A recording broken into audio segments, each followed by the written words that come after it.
Buenas tardes a los que nos seguís desde España y Portugal y buenos días a los que lo hacéis desde América Latina. Soy José Miguel del Arco, director de aguasresiduales.info y bienvenidos todos y todas a este webinar dedicado al agua y energía, el papel de los operadores públicos en la transición ecológica. Un evento organizado por AEOPAS y aguasresiduales.info con el objetivo de conocer las experiencias que algunos operadores públicos de agua y saneamiento tienen en el campo de la energía, ver su impacto en la huella de carbono y explorar las posibilidades que tienen estos organismos públicos de formar comunidades energéticas en un futuro. Para ello, hoy contamos con un panel de expertos que nos comentarán todos estos detalles, pero antes de dar paso a Luis Baviano, gerente de AEOPAS, permitidme que os comente que el webinar durará en torno a 1 hora 45 minutos aproximadamente. Tiene una parte principal con 3 ponencias de calado y a la finalización de las mismas abriremos una ronda de dudas y consultas. Para ello, disponéis como siempre de una pestaña de preguntas a vuestra derecha. En el día de hoy, indicadnos por favor a quién va dirigida y como siempre mi compañera Tina estará al frente del chat para lo que vayáis necesitando durante la tarde. Y sin más, doy paso a Luis Baviano para que nos presente los detalles del evento. Buenas tardes, Luis. Hola, buenas tardes. Bueno, primero agradecer a Aguas Residuales de nuevo la oportunidad que nos brinda para exponer el papel de la gestión pública en el campo de la gestión, en este caso no solo del agua, sino fundamentalmente del binomio agua y energía y, por supuesto, su relación con el cambio climático. Desde AEOPA sostenemos que el cambio climático, sin duda, es el elefante en la habitación. Sabemos que posiblemente no sea el principal campo de incidencia que se ocupa indudablemente el tema de los fósiles, pero sí va a ser uno de los principales campos sobre el cual va a tener una repercusión clara. Siempre hablamos de desplazamiento, ingobernabilidad, podemos llamar, de nuestro clima, que esa ingobernabilidad puede dar sin duda un desplazamiento de las estaciones lluviosas, unas olas de calor importantes y por tanto un mayor consumo de agua, una merma en la calidad del agua y fundamentalmente un problema claro de gestión de los fenómenos extremos de inundaciones y sequía.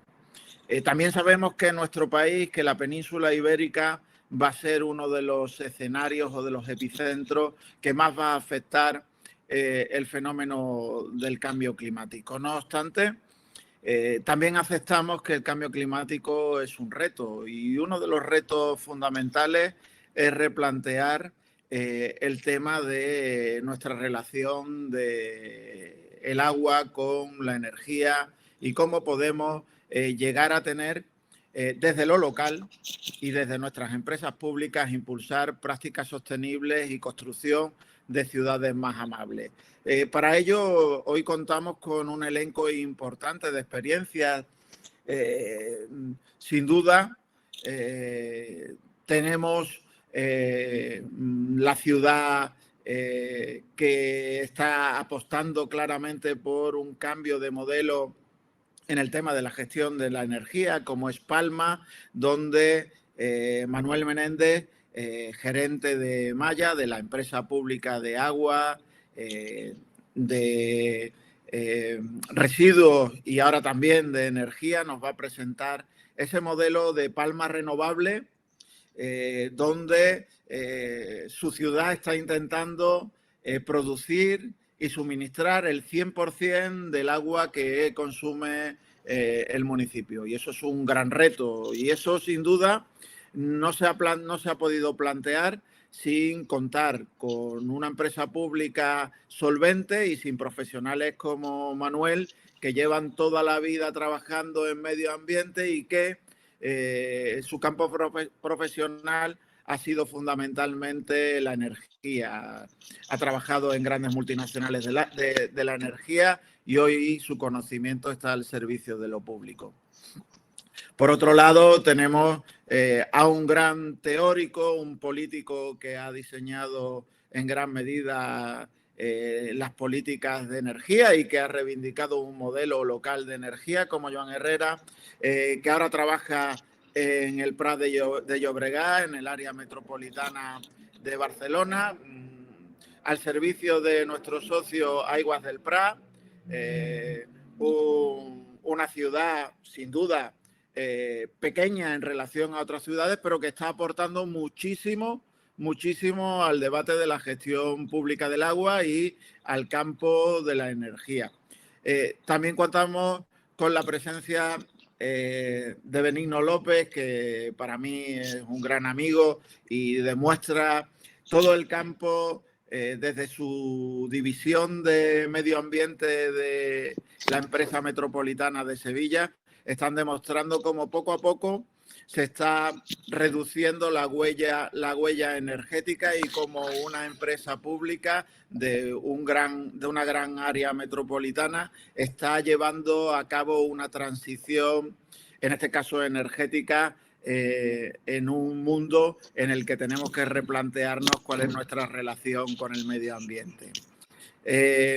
También junto a mí va a inaugurar Álvaro Jiménez, antiguo gerente de Promedio, hoy con responsabilidad de jefe de la Dirección General del Agua de Extremadura, y que sin duda es un buen baluarte en este cambio de modelo y una garantía de que Extremadura sin duda va a pagar pasos adelante en la creación de una sociedad más sostenible. Finalmente, contamos con la presencia de mi vicepresidente, de Santiago, que es gerente en la actualidad de Chiclana Natural y que sin duda nos va a dar, va a poner las grandes líneas de las conclusiones de este pequeño debate que tenemos. Muchísimas gracias por asistir. Intentemos que entre todos consigamos crear un modelo más sostenible en el que lo público y lo local tengan un espacio de compromiso en la gran transformación que nos espera. Álvaro, te cedo la palabra y inaugura esta sesión. Bueno, Luis, muchas gracias por la presentación, gracias a EOPAS y gracias a aguasresiduales.info por darnos la oportunidad de tener el lujo de hacerlo fácil, que es presentar esta pedazo de jornada innecesaria. Gracias porque la Junta de Extremadura pueda estar en esta presentación, la Consejería de Transición Ecológica y Sostenibilidad. El contexto extremeño, la verdad que lo decía Luis, y es curioso porque, por un lado, somos una región, la región menos desarrollada, con las dos provincias más grandes de todo el país y con solamente 1 millón de habitantes, y eso nos lastra muchísimas cosas que nos cuestan el doble de esfuerzo que a otros, pero quizá también eso, pues ahora lo hemos aprovechado y hemos conseguido convertirlo en una fortaleza. Hemos entendido perfectamente que la senda europea hacia la sostenibilidad adquirida por la nación era nuestra oportunidad. Eso, unido a que desapareció ese yugo del impuesto al sol, pues nos ha permitido cosas como que, por ejemplo, ayer se aprobara en Consejo de Gobierno el primer Plan Extremeño Integrado de Energía y Clima, alineado perfectamente con el Plan Nacional. En 2020 crecimos hasta los 2.600 megavatios instalados de energía solar fotovoltaica y en este año, ahora mismo, en Extremadura está instalado el 22,2% de toda la energía nacional, como decía, solar fotovoltaica. Entonces, nos hemos puesto en la línea, entendemos que es nuestra oportunidad, entendemos, como dice nuestro presidente, que las cartas se están volviendo a repartir y tenemos esa ocasión a través de un modelo sostenible. Decía Luis, el cambio climático. Yo no sé si cambio, emergencia, crisis, todas esas palabras que se dicen, pero que en definitiva nos llevan a la idea de que no se puede esperar en conseguir modelos sostenibles en la gestión de nuestras aguas y de nuestra energía. Agua y energía, además, me parece súper acertado como binomio porque comparten un uso necesariamente eficiente, porque las energías deben ser renovables y porque son, en nuestro caso, además, en un territorio tan rural, unos aliados y unas garantías de hacer frente al reto demográfico. Cuando hablamos, además, de servicios urbanos, pues si el agua y la energía son necesarios, nuestros servicios urbanos fuertes son imprescindibles y ahora se ha visto, por ejemplo, en este año y pico de pandemia que llevamos. Por eso es importante, bajo mi punto de vista, hablar en clave de gobernanza, hablar en clave de indicadores de gestión, hablar en clave de transparencia, hablar en clave de participación. Es importante, imprescindible la planificación y cuando hablamos de agua no solamente la hidrológica, sino planificar en términos de sequía y, en definitiva, como decía, pues avanzar urgentemente hacia una transición hidrológica y energética. Y tenéis los operadores en esto, bajo mi punto de vista, también un papel imprescindible porque los operadores públicos especialmente somos quizás los que tenemos la responsabilidad de poner todas estas claves en juego. No podemos esperar a que estas claves sean puestas desde el otro lado del tablero. Somos las administraciones públicas las que tenemos que ponernos las pilas y hacer valer todos esos valores que los servicios públicos tienen y que son imprescindibles para nuestra ciudadanía. Así que, como decía al principio, un lujo poder estar aquí, poder tener este rato con vosotros y nada, espero que sea una tarde todo lo productiva que parece que va a ser. Muchísimas gracias. Bueno, gracias Álvaro. Y sin más doy la palabra a una de esas personas que más ha reflexionado en estos años sobre la energía y la necesidad del papel de lo local para alcanzar grados de gobernanza, justicia y sostenibilidad. Joan Herrera, tiene usted la palabra. Bueno, en primer lugar, agradeceros la invitación y como tú bien decías, en el Prat estamos haciendo y además estamos haciendo de la mano de un operador como es Aguas del Prat, haciendo un planteamiento en el que decimos que la energía puede ser vector de cambio. Yo había pensado exponeros tres partes, un poco daros una pincelada de lo que estamos planteando, seguir por una explicación más oral, ¿no?, de lo que es la directiva y por último explicaros que hemos planteado más de 50 municipios en esa transposición de la directiva. Entonces, si os parece, paso a ver, compartir. Te abro la presentación. ¿Me abres tú la presentación? Sí, perfecto. Bueno, a ver, el Prat es un municipio, como bien decíais, relativamente pequeño, 65.000 habitantes, pero donde pasan muchas cosas, ¿no? Tenemos el aeropuerto, parte del puerto, espacios protegidos, parque agrario y una empresa pública y municipal de agua.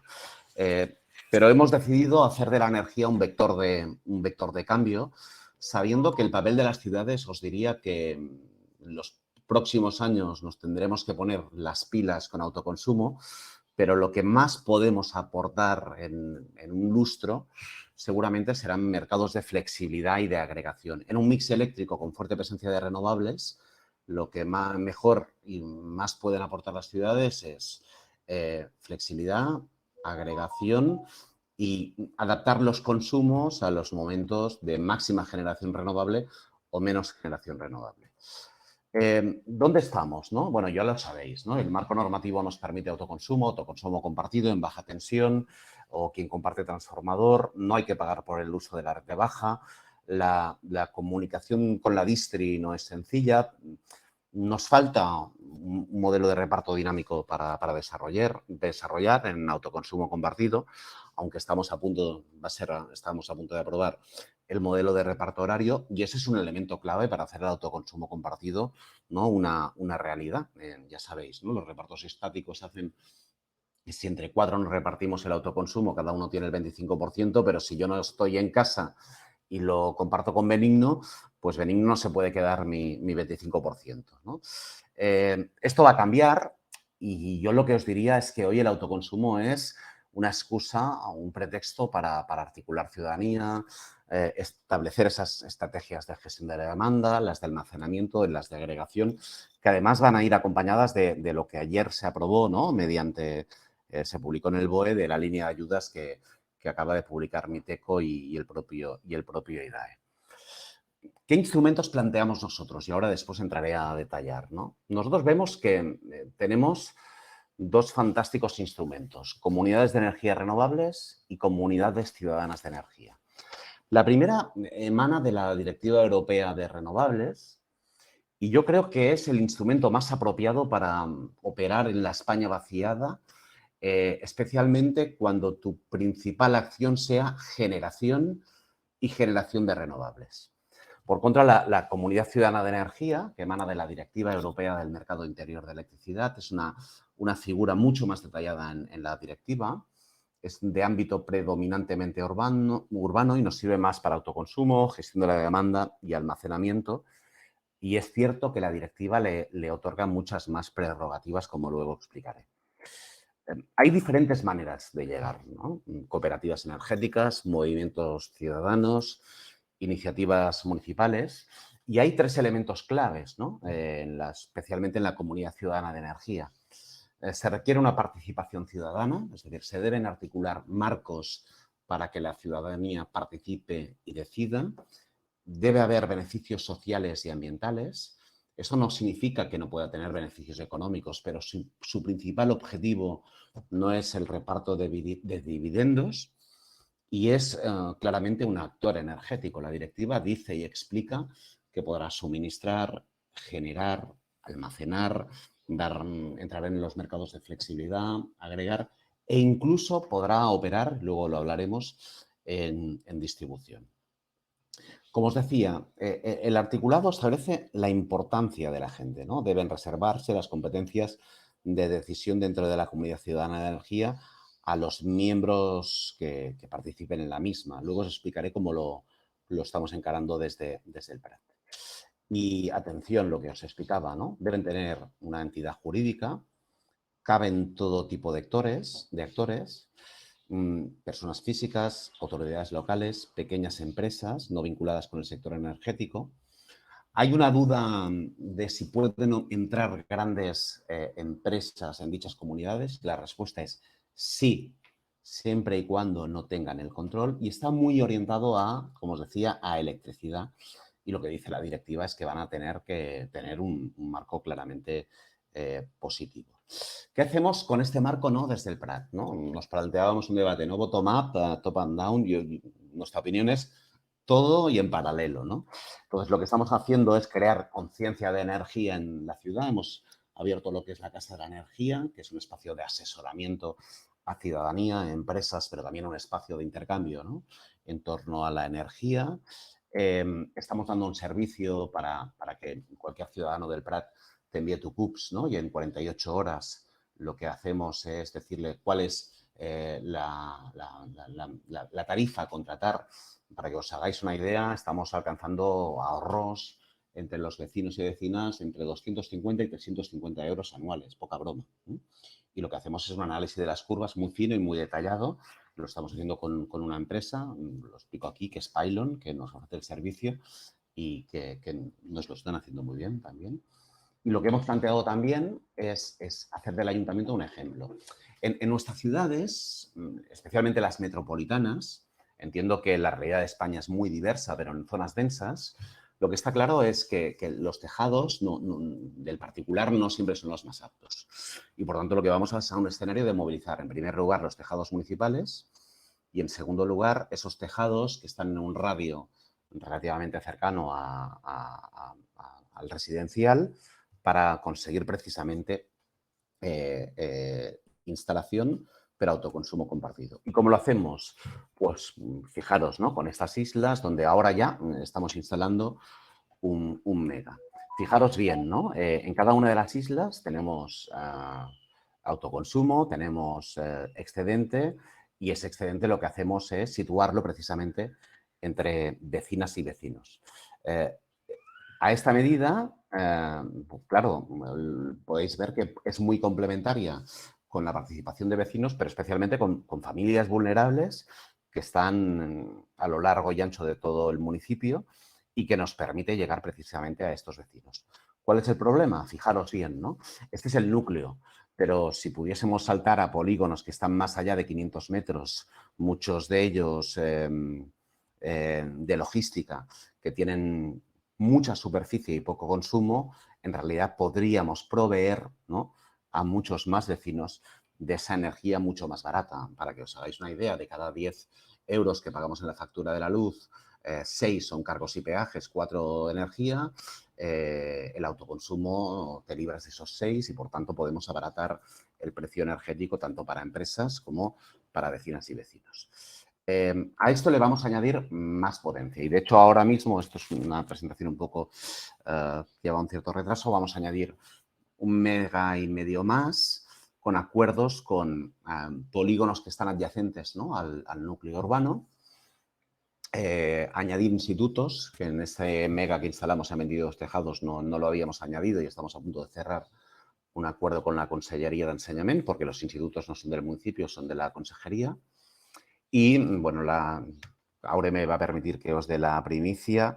Estamos a punto de cerrar un acuerdo con las iglesias, para que nos cedan los tejados y poder, por tanto, tener más potencia instalada. Y eso es lo que nos permite instalar 1,5 MB más. Y luego planteamos otros elementos, un barrio ya no de emisiones cero, sino energéticamente positivo, seda paperera, va sobre una gran zona industrial que ya está desmantelada. Y además añadimos un elemento de movilidad compartida que nos servirá en este horizonte de aquí 5 años, ¿no? Bueno, que los vehículos eléctricos compartidos permitan, especialmente los que vivimos en realidades urbanas, se puede hacer, no tener la titularidad del vehículo, pero sí el vehículo compartido y atención. Y hacemos que los puntos de recarga en 4 o 5 años puedan ser bidireccionales para que así puedan cumplir esa función de flexibilidad y agregación. Ya sabéis, el futuro del vehículo eléctrico no es solo dar el servicio de movilidad, sino cargar la batería cuando tiene renovable barata, verter a la red cuando no hay renovable, volver a cargar de la red cuando hay renovable a las 12 de la noche y la eólica sobra. Y eso es lo que va a abaratar claramente el servicio de la batería porque va a dar una función precisamente al sistema. Si te parece, dejamos la presentación y entro en el segundo capítulo. ¿Todo esto en qué marco? En el marco de, como os decía, la transposición de la directiva. Este año se tiene que transponer la directiva. Y yo lo que os diría es que la directiva es una fantástica oportunidad general, pero aún mejor precisamente para operadores públicos. ¿Qué dice la directiva, ¿no? La de renovables, pero particularmente la Directiva Europea del Mercado Interior de Electricidad? Bueno, es muy categórica, es decir, van a poder operar, como os decía, precisamente la comunidad ciudadana en todos los papeles, ¿no?, del sector energético. Incluso se atreve a decir, podrá operar en distribución. Eso es la madre del cordero, seguramente, ¿no? Y se tienen que establecer marcos de participación. Nosotros al principio teníamos una discusión y con Aguas del Prat lo hemos compartido, ¿no?, si lo hacíamos desde Aguas del Prat. Finalmente estamos optando por la creación de una sociedad mixta en que el ayuntamiento participa, en que empresas locales o no locales pueden entrar a participar y donde hay una asociación de usuarias y usuarios que tienen unas prerrogativas y unos derechos y que pueden entrar y salir de la comunidad. Es una de las exigencias de la directiva. Creo que ese elemento nos va a permitir precisamente poder operar. Entonces, a lo que voy.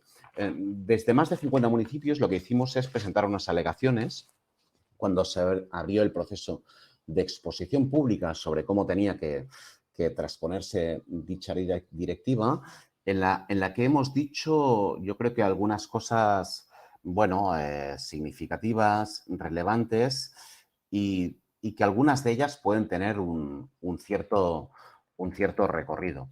Lo que está claro es que la directiva dice, vamos a crear 2 figuras para generar, sobre todo, comunidad de energías renovables, para articular la ciudadanía en torno a la energía, comunidad ciudadana de energía, démosle prerrogativas. Y lo primero que tenemos que preguntarnos es, ¿por qué la directiva es tan avanzada? ¿Por buena voluntad o porque realmente en un escenario de mix eléctrico renovable le tenemos que situar el protagonismo al ciudadano? Yo creo que esa es la auténtica razón. ¿Qué hemos planteado en dichas alegaciones? Bueno, lo que hemos planteado es que precisamente los instrumentos son los instrumentos apropiados para situar a la ciudadanía en el centro.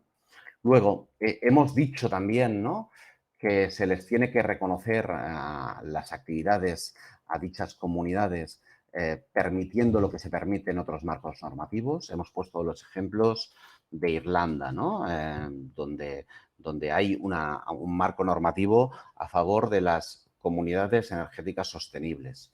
El ejemplo de Portugal, el decreto ley 162/19, donde habla precisamente de estas comunidades de energías renovables. Hemos puesto, obviamente, el ejemplo de Alemania, los Stadtwerkers, ¿no?, que son suministradores locales de energía, y hemos dicho que eso puede ser realidad. Y hemos puesto como ejemplo lo que, desde mi punto de vista, es el ejemplo de comunidad local de energía de facto, que es Enercop en Crevillent, una empresa, una cooperativa que factura 70 millones de euros en una población de 38.000 habitantes, y que es un ejemplo de hacer de la energía un vector de cambio en un municipio como Crevillent, un municipio relativamente pequeño.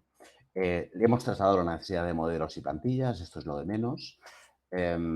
Necesitamos que la transposición de la directiva permita a las comunidades ciudadanas poder operar en comercialización sin los mismos, con requisitos, por supuesto, pero sin los mismos requisitos que una comercializadora que opera a nivel estatal. Y creemos que esto puede tener una buena acogida. No tiene sentido que le exijamos lo mismo, ¿no?, a quien te opera en ámbito estatal, a quien te opera en un ámbito municipal o comarcal o subcomarcal. Hemos trasladado la necesidad de que el autoconsumo compartido exprese toda su potencialidad cuando la comunidad ciudadana se constituya. Me entenderéis perfectamente el ejemplo, ¿no? Actualmente, autoconsumo compartido son 100 kilovatios, 500 metros.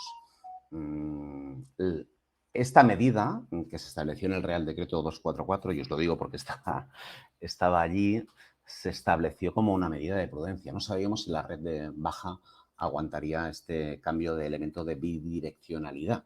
La red aguanta. Y hay un informe de la CNMC que dice que es posible el autoconsumo compartido de hasta 5 megas en 5 kilómetros. Francia hoy está haciendo 2 megas, 2 kilómetros en red de baja. Pues bien, nosotros lo que decimos es que se pueda operar en autoconsumo compartido en el ámbito de un municipio, incluso pagando por el uso de la red de baja, esa red de baja, pero no pagando lo mismo que nos puede costar traer un kilovatio de Murcia a Barcelona. Y entendemos que esta medida es más que razonable y que permite un instrumento para poder operar en autoconsumo compartido más allá de los 500 metros. Y decimos también, y que se pueda operar en media tensión. Este es un elemento muy significativo, por una razón, porque es lo que nos va a permitir esa interacción entre polígonos, ¿no?, y doméstico. Y esa interacción entendemos que también es muy importante, entre otras cosas porque el polígono tiene un mayor consumo entre semana, el doméstico más en fin de semana, y nos puede permitir una mejor interacción precisamente de dichas realidades.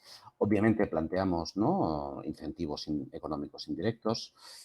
Y luego, lo que es muy importante, ¿no?, el facilitar precisamente la actividad como suministradora. Sé que este es un tema delicado, ¿no?, porque la ley del sector eléctrico lo que recoge es el principio de monopolio natural. Yo creo, francamente, que uno de los problemas que tenemos para ir a un marco de flexibilidad, agregación, es que las distribuidoras realmente inviertan más en digitalización, pero se puede establecer un marco de tránsito conforme el cual la comunidad ciudadana de energía solo pueda operar en distribución cuando tenga un determinado volumen, y siempre de la mano de una distribuidora preexistente. En España hay más de 300 con experiencias, además, algunas pequeñas, pero experiencias muy interesantes. Más allá de esto, lo que sí es determinante es que se le permita a la comunidad actuar como comercializadora de último recurso, se le facilite los mecanismos para la compra de energía, con compra directa en el pool, con compra en libre mercado, con la compra como comercializadora también de último recurso, que se dé un acceso al dato eficaz y efectivo, y si no puede operar en distribución, que los protocolos de comunicación con la distribuidora le permita precisamente una muy buena comunicación y orientar precisamente las inversiones de la distribuidora en digitalización de la red de baja. Que se les habilite para los espacios de innovación, implementar programas de sandboxes regulatorios. El programa de sandbox regulatorio, ya sabéis, ¿no?, tú estableces un espacio donde pones excepciones precisamente normativas para que se hagan cosas distintas. Y esto no inventamos nada, ¿eh? Existe en Reino Unido un programa que es Innovation Link Program, o en Países Bajos a partir de un programa que se llama ETSEP, ¿no? Y que estos elementos, en definitiva, lo que te permitan es avanzar hacia una mayor participación de las comunidades, ¿no?, en este marco flexible y abierto que le puede dar más oportunidades. Por último, entro ya en lo que es el capítulo, ¿no?, de operadores públicos de agua, cómo operan aquí, ¿no? Bueno, yo creo que el operador, no es lo que lo crea, es decir, la directiva permite que este operador público de agua pueda actuar en función del sitio donde se ubique como comunidad de energías renovables o como comunidad ciudadana de energía.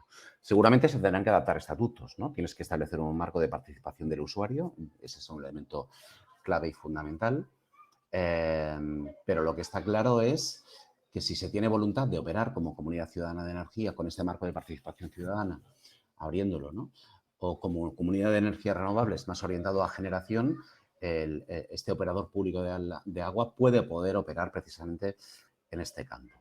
Lo sabéis mejor que yo, ¿no? Yo he hablado con alguno de vosotros y esa interrelación entre agua y energía, bueno, mi especialidad es más otra, por tanto, la conocéis más que yo, pero sois muy intensivos precisamente en consumo energético. Y además podéis tener espacios, claro, Aguas del Prat, lo hablamos con Aure algunas veces, ¿no? No es la realidad sevillana, ¿no? No tenemos los espacios de generación que tenéis vosotros. Pero lo que está claro es que si se abre un marco que dé prerrogativas, como así exige la directiva, por otro lado, ¿no?, a dichas comunidades ciudadanas de energía, el operador público de agua, adaptando sus estatutos, estableciendo un canal de participación ciudadana, puede ser un instrumento súper óptimo, ¿no?, precisamente para aplicar dicha realidad. Yo creo que además nos encontramos con un escenario un poco peculiar, ¿no? Cuando empezamos a hablar de todo esto no teníamos previsto el Next Generation ni los recursos que íbamos a tener. Hoy los tenemos. Claro, y esto lo he hablado con alguna gente del ministerio, ¿no? Se da la paradoja que vamos a tener recursos para comunidades locales de energía, sea comunidad de energías renovables, sea comunidades ciudadanas de energía, sin tener traspuesta la directiva, ¿no? Y por tanto, sin conocer las prerrogativas de la directiva. Bueno, yo lo que creo que hay que hacer aquí es adaptar los marcos normativos para operar como nos exige la directiva, es decir, hacer una lectura de la directiva y operar como tal. Y a partir de aquí establecer precisamente esas inversiones que nos van a permitir operar mejor como comunidad ciudadana de energía o como comunidad de energías renovables. Está claro que si yo no sé si puedo ir más allá de los 500 metros, no puedo dar el salto más allá de estas islas que os dibujaba en un principio, ¿no? Pero es verdad que las líneas de ayuda en almacenamiento que se han abierto y que son cuantiosas, ¿no?, más las líneas de ayuda en autoconsumo. Fijaros, ¿no?, lo que ayer se publicaba en el BOE daba una mejor retribución al autoconsumo compartido que el autoconsumo a secas. Yo creo que esa es una muy buena noticia, ¿no?, rompiendo esta filosofía de que mi instalación fotovoltaica no tiene que estar en mi tejado, sino puede estar en el tejado de la escuela de mi hijo, de la biblioteca. Y por tanto, yo lo que sí que entiendo es que el nuevo marco que se debe transponer, que va a ir con un poco de retraso a la línea de ayudas, o se va a solapar con la línea de ayudas, os da una fantástica oportunidad precisamente para operar en un marco interesantísimo y además tenéis una ventaja competitiva, permitidme que os lo diga, ¿no? Es decir, tenéis las estructuras, sé que el negocio del agua es distinto al de la energía, sin lugar a dudas, pero en cualquier caso os permite poder empezar a operar precisamente como este nuevo actor que va a aparecer de la comunidad ciudadana de energía, de la comunidad de energías renovables, en un sector eléctrico que de aquí 5 o 6 años va a ser radicalmente distinto, ¿no?, al que tenemos actualmente, y donde el valor añadido no solo va a ser la generación, que también, sino los mercados de flexibilidad y la agregación. Y aquí me quedo. Y muchas gracias por la invitación, y cualquier duda que queráis, pues ahí tenéis mi email, que es herrera.pj@elprat.cat, y a vuestra disposición. Bueno, muchísimas gracias, Joan. Yo creo que ha sido una breve explicación, sin embargo ha introducido sobre el tapete la situación de transición que vivimos en algunos de los aspectos de indefinición, pero por otro lado también has definido muy bien la oportunidad que nos encontramos y el nexo de unión que pueden ser los nuevos fondos de reconstrucción en Europa para impulsar este papel innovador de las empresas, los operadores públicos de agua en el campo de la energía. Un hombre que ha trabajado una gran parte de su vida en energía y que hoy en día está al mando de la empresa pública de Aguas de Palma, de Maya, es Manuel Menéndez, que sin duda, como experto en energía y como gestor de un operador de agua, nos va a explicar cómo la ciudad de Palma está transformándose en ese gran proyecto que denominan Palma Renovables. Manuel, muchísimas gracias por asistir y, bueno, explícanos vuestra experiencia, por favor. Muy bien. Oye, buenas tardes a todos en España, buenos días en América. Quiero, en primer lugar, hoy agradeceros, Luis, a la organización del evento y a José Miguel, pues la oportunidad que nos brindáis de participar en este webinar, que yo creo que es muy interesante de cara a los objetivos que queremos alcanzar todos en materia de transición ecológica y de sostenibilidad, ¿no? Entonces, si os parece bien, yo voy a compartir una presentación.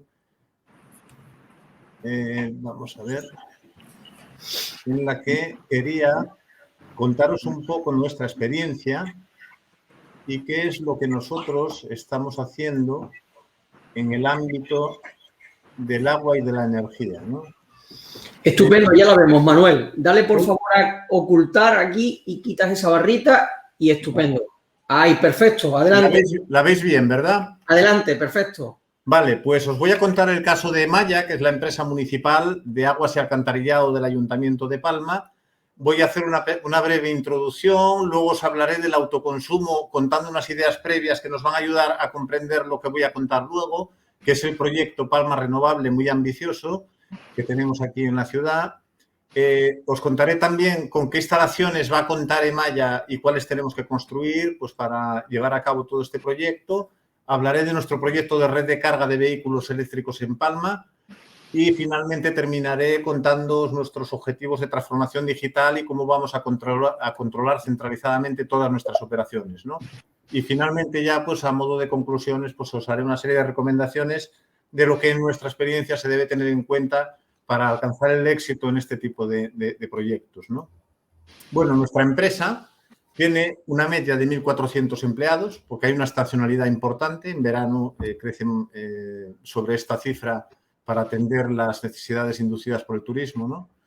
Tenemos unos ingresos de unos 110 millones de euros anuales, potabilizamos 40 hectómetros cúbicos de agua para abastecer la ciudad de Palma, gestionamos 30 hectómetros cúbicos de aguas residuales con toda la red de saneamiento y las estaciones depuradores de aguas residuales, las EDAR. Tenemos 2. Hacemos 1.400 kilómetros diarios de limpieza viaria. Recogemos 245.000 toneladas al año de forma selectiva en la ciudad de Palma. Comercializamos electricidad y gas por valor de 130 gigavatios hora anuales. Y aspiramos a alcanzar una producción de energía renovable para abastecer todos los consumos de los entes y empresas municipales de la ciudad de Palma de 100 gigavatios hora al año. ¿Qué hacemos exactamente? Pues nosotros tenemos 3 áreas fundamentales de actividad. El área del ciclo del agua, el área de calidad urbana, el área recién creada de energía y movilidad y nuestros servicios corporativos. En el ámbito del ciclo del agua, abastecemos de agua potable a todo el Ayuntamiento de Palma y hacemos el saneamiento y la depuración de todas las aguas residuales. En calidad urbana, gestionamos la limpieza viaria de la ciudad y la recogida selectiva de residuos. En energía y movilidad tenemos un departamento de generación de energía renovable, una comercializadora de energía renovable y el departamento de movilidad sostenible. La comercializadora ha sido constituida recientemente porque creemos que aporta mucho valor a todas nuestras actividades y se ha puesto en servicio concretamente en el día de ayer, empezando a suministrar energía a los propios CUPs de Maya. Y progresivamente iremos incorporando CUPs. Sabéis que, para los que no conocéis la terminología de las abreviaturas, Los CUPS es el código de punto de suministro, es cada punto de suministro de la empresa comercializadora a un cliente, ¿no?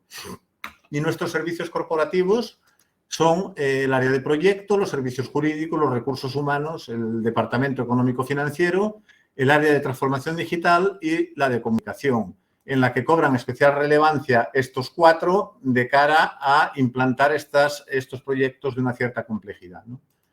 Bien, pues otra cosa que os quiero contar es cómo se ha posicionado nuestra empresa en relación con la Agenda 2030 y alineando los objetivos de desarrollo sostenible definidos por Naciones Unidas con nuestro plan estratégico. Nuestro plan estratégico tiene 5 ejes estratégicos para 10 años de horizonte, que son la ciudad y el ciudadano, es mejorar la prestación de nuestros servicios, el medio ambiente y la transición ecológica, el tercero, que es la innovación y la transformación digital, el cuarto, la optimización de los recursos, o sea, hacer cada vez más cosas con menos recursos, y finalmente el de mejorar la imagen de la propia compañía, ¿no? Todos estos ejes estratégicos se alinean con 3 objetivos de desarrollo sostenible de Naciones Unidas de contribución directa, que son los que corresponden a las 3 áreas de actividad, el 6, que es agua limpia y saneamiento, el 7, energía asequible y no contaminante, y el 11, ciudades y comunidades sostenibles. Y hay otros 4 objetivos de desarrollo sostenible prioritarios, que son los 9, 12, 16 y 17. ¿Vale? Esto es un poco el marco de consideraciones en el que se mueve nuestra actividad, ¿no? Entonces, de cara a lo que os voy a contar ahora y para que sea más comprensible, voy a daros unas ideas previas relativas al autoconsumo de energía, aunque creo que aporta muchísimo valor a mi charla, pues la previa que hubo por parte de Joan, el que ya adelantó pues muchos de los conceptos, ¿no? Pero bueno, yo os quiero contar esto un poco enfocado a autoconsumos desde el punto de vista de abastecimiento del consumo propio de los operadores públicos que tenemos consumos importantes de energía en nuestra actividad, concretamente en todo lo que es abastecimiento de agua, tratamiento y depuración de aguas residuales, etcétera, etcétera, ¿no? Entonces, aquí veis una curva típica de una instalación que tiene un consumo que es la línea azul en las 24 horas del día, o sea, esto representa un día, y nosotros ponemos una instalación de autoconsumo que puede ser una planta fotovoltaica. En Palma somos privilegiados en el sentido de que contamos con 1.500 horas equivalentes pico, lo que es un valor muy apreciable comparado pues, con lo que tienen otros países de Europa que tienen latitudes más altas, ¿no? En nuestro caso, esta curva que veis aquí es la típica de una fotovoltaica que genera, como es lógico, en las horas de luz y que tiene el pico pues, más o menos en el centro a las 12 del mediodía, hora solar, ¿vale?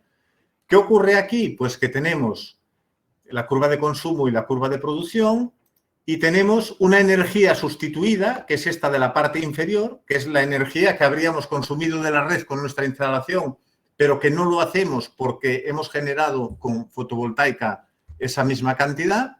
Esta energía sustituida tiene una valoración aproximadamente de 100-120 euros el megavatio hora consumido, por la razón de que es más o menos el precio que se paga de media de facturación a la compañía eléctrica comercializadora que nos abastece, ¿no? Y luego hay una energía vertida a la red, que es el sobrante de la instalación en las horas en las que, en los excesos de lo que no es consumo de la propia planta, ¿no? En las horas de luz, ¿vale? Pues esta energía vertida a la red podemos hacerlo de 2 maneras, ¿vale? Podemos verterla a la red a precio de mercado, que sería, en el caso de España, el mercado ibérico organizado de electricidad. Sabéis que es un pool de energía, es una piscina en la que todos los generadores vierten su energía y todas las comercializadoras y distribuidores la compran para abastecer a sus clientes y genera unos precios horarios día a día, que es lo que está tan en boga hoy por hoy en España en los medios de comunicación por los precios tan elevadísimos que hay debido a los consumos elevados de aire acondicionado y de energía propios del verano. Entonces decía que podemos vender esta energía a precio del mercado si la instalación es mayor de 100 kilovatios o podemos vender esta energía compensando mediante acuerdos con la comercializadora a un precio a pactar que podría ser superior al precio de mercado y de aquí viene el interés de hacer instalaciones de menos de 100 kilovatios, ¿vale? En este caso concreto, en nuestra empresa nos beneficiamos del hecho de que tenemos comercializadora propia, con lo cual podemos alcanzar acuerdos con nosotros mismos, pues ventajosos en el sentido de conseguir precios de compensación buenos, de forma que yo podría compensar este excedente pues con otras horas de consumo que están fuera de las horas de producción de la fotovoltaica, ¿vale? Estos acuerdos son libres y se pueden alcanzar con la comercializadora en los términos que se pacten entre las partes. Aquí veis abajo, mes a mes son los 12 meses del año. Esto es una curva típica de autoconsumo de una instalación, de una industria, por ejemplo, en el que el color azul es el consumo eléctrico de la instalación, el color verde oscuro es la energía sustituida, esta que vemos aquí debajo, que es la que verdaderamente interesa porque es la que más ahorros induce.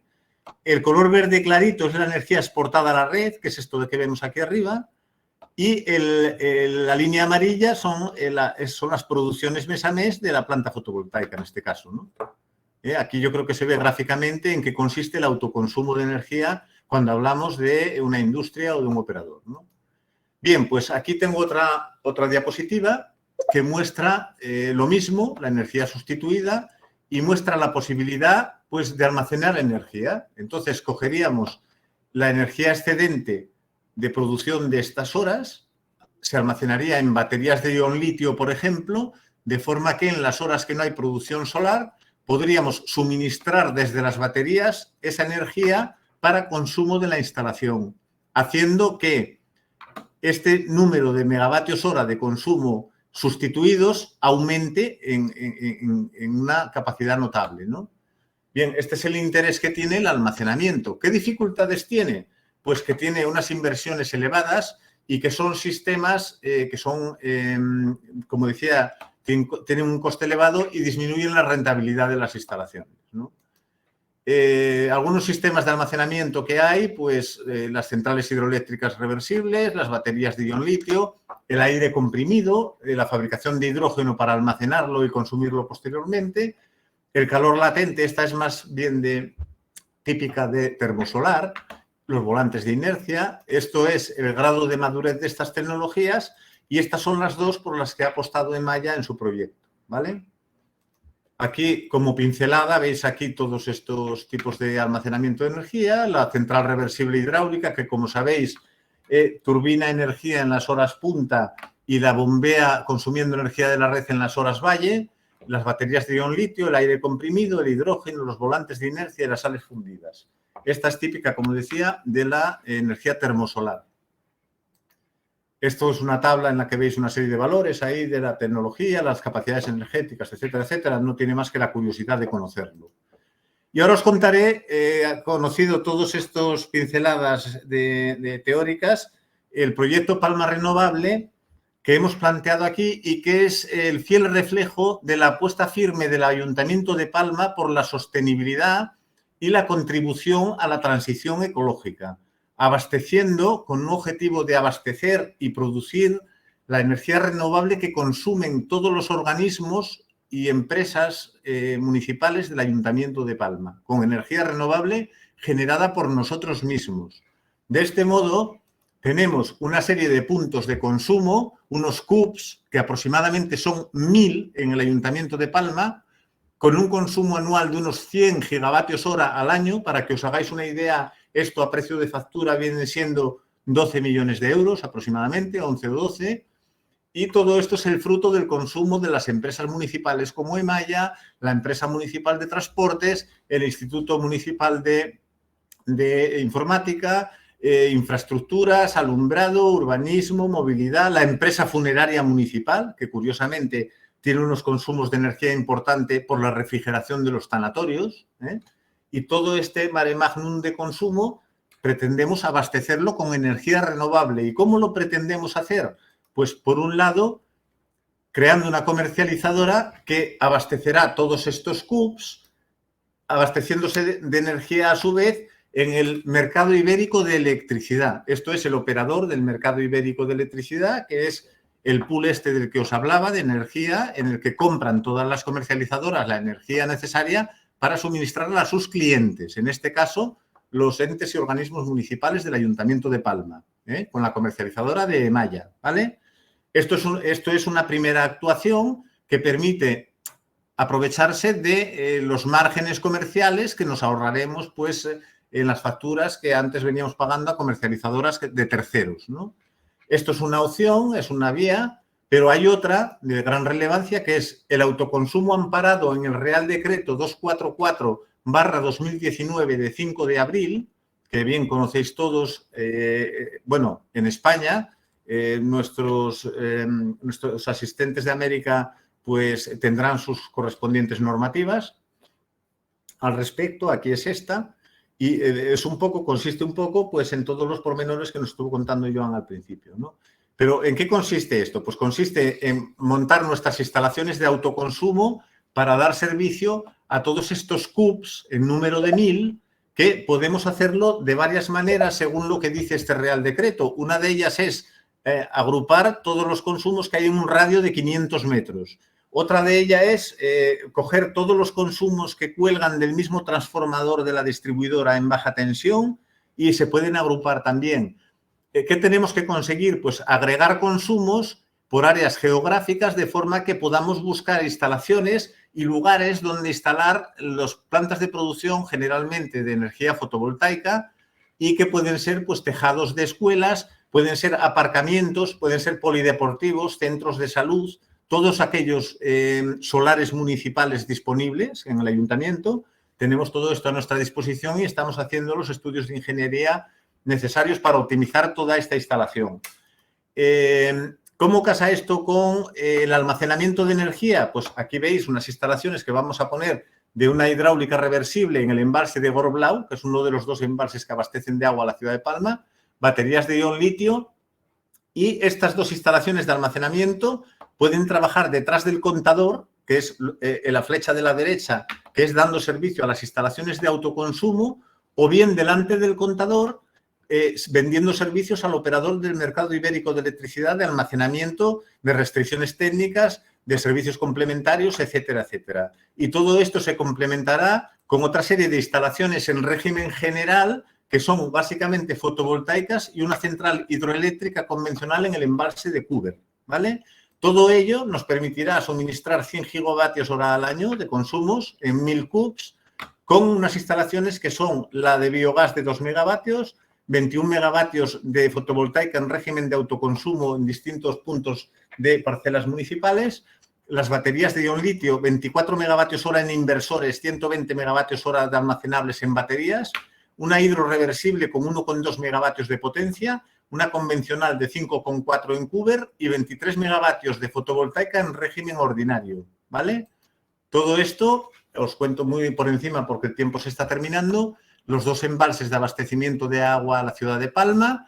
En el caso de Cúber, es un embalse que tiene un salto de 570 metros hasta la etapa que tenemos en Lloseta. Aquí se hará una planta hidroeléctrica convencional con turbinas Pelton, porque el salto es elevado, que producirá o entregará una potencia de 5,4 megavatios, ¿no? Aquí veis la tecnología, que es esta foto de la izquierda, ¿no?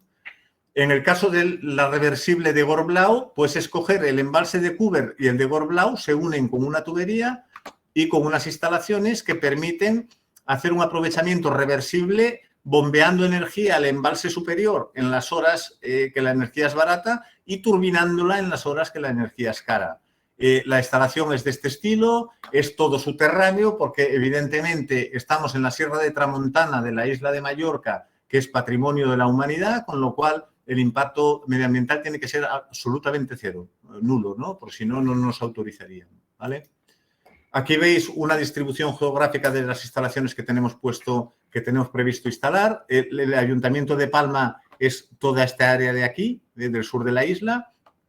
En la bahía de Palma tenemos los 2 embalses, las 2 hidroeléctricas. En amarillo, las fotovoltaicas de más de 100 kilovatios. En rojo, las de almacenamiento de ion litio y en verde las fotovoltaicas de menos de 100 kilovatios, que es una representación, solo hay 4 chinchetas, pero al final van a ser pues decenas de puntos de estos, ¿no? Otra cosa relevante que os quiero contar es cómo podemos hacer agregación y concentración de consumos. Este es un caso concreto de un proyecto que tenemos, que es unir las 2 EDAR que tenemos en Palma, la EDAR 1 con un consumo de 11 gigavatios hora al año. Vamos a dotarla de 10 megavatios fotovoltaicos y tiene una planta de biogás de 2 megavatios, y la EDAR 2 tenemos menos terreno disponible y solo podremos poner 4 megavatios de fotovoltaica en esta balsa que hay aquí y en un tanque de laminación que se está construyendo, ¿no?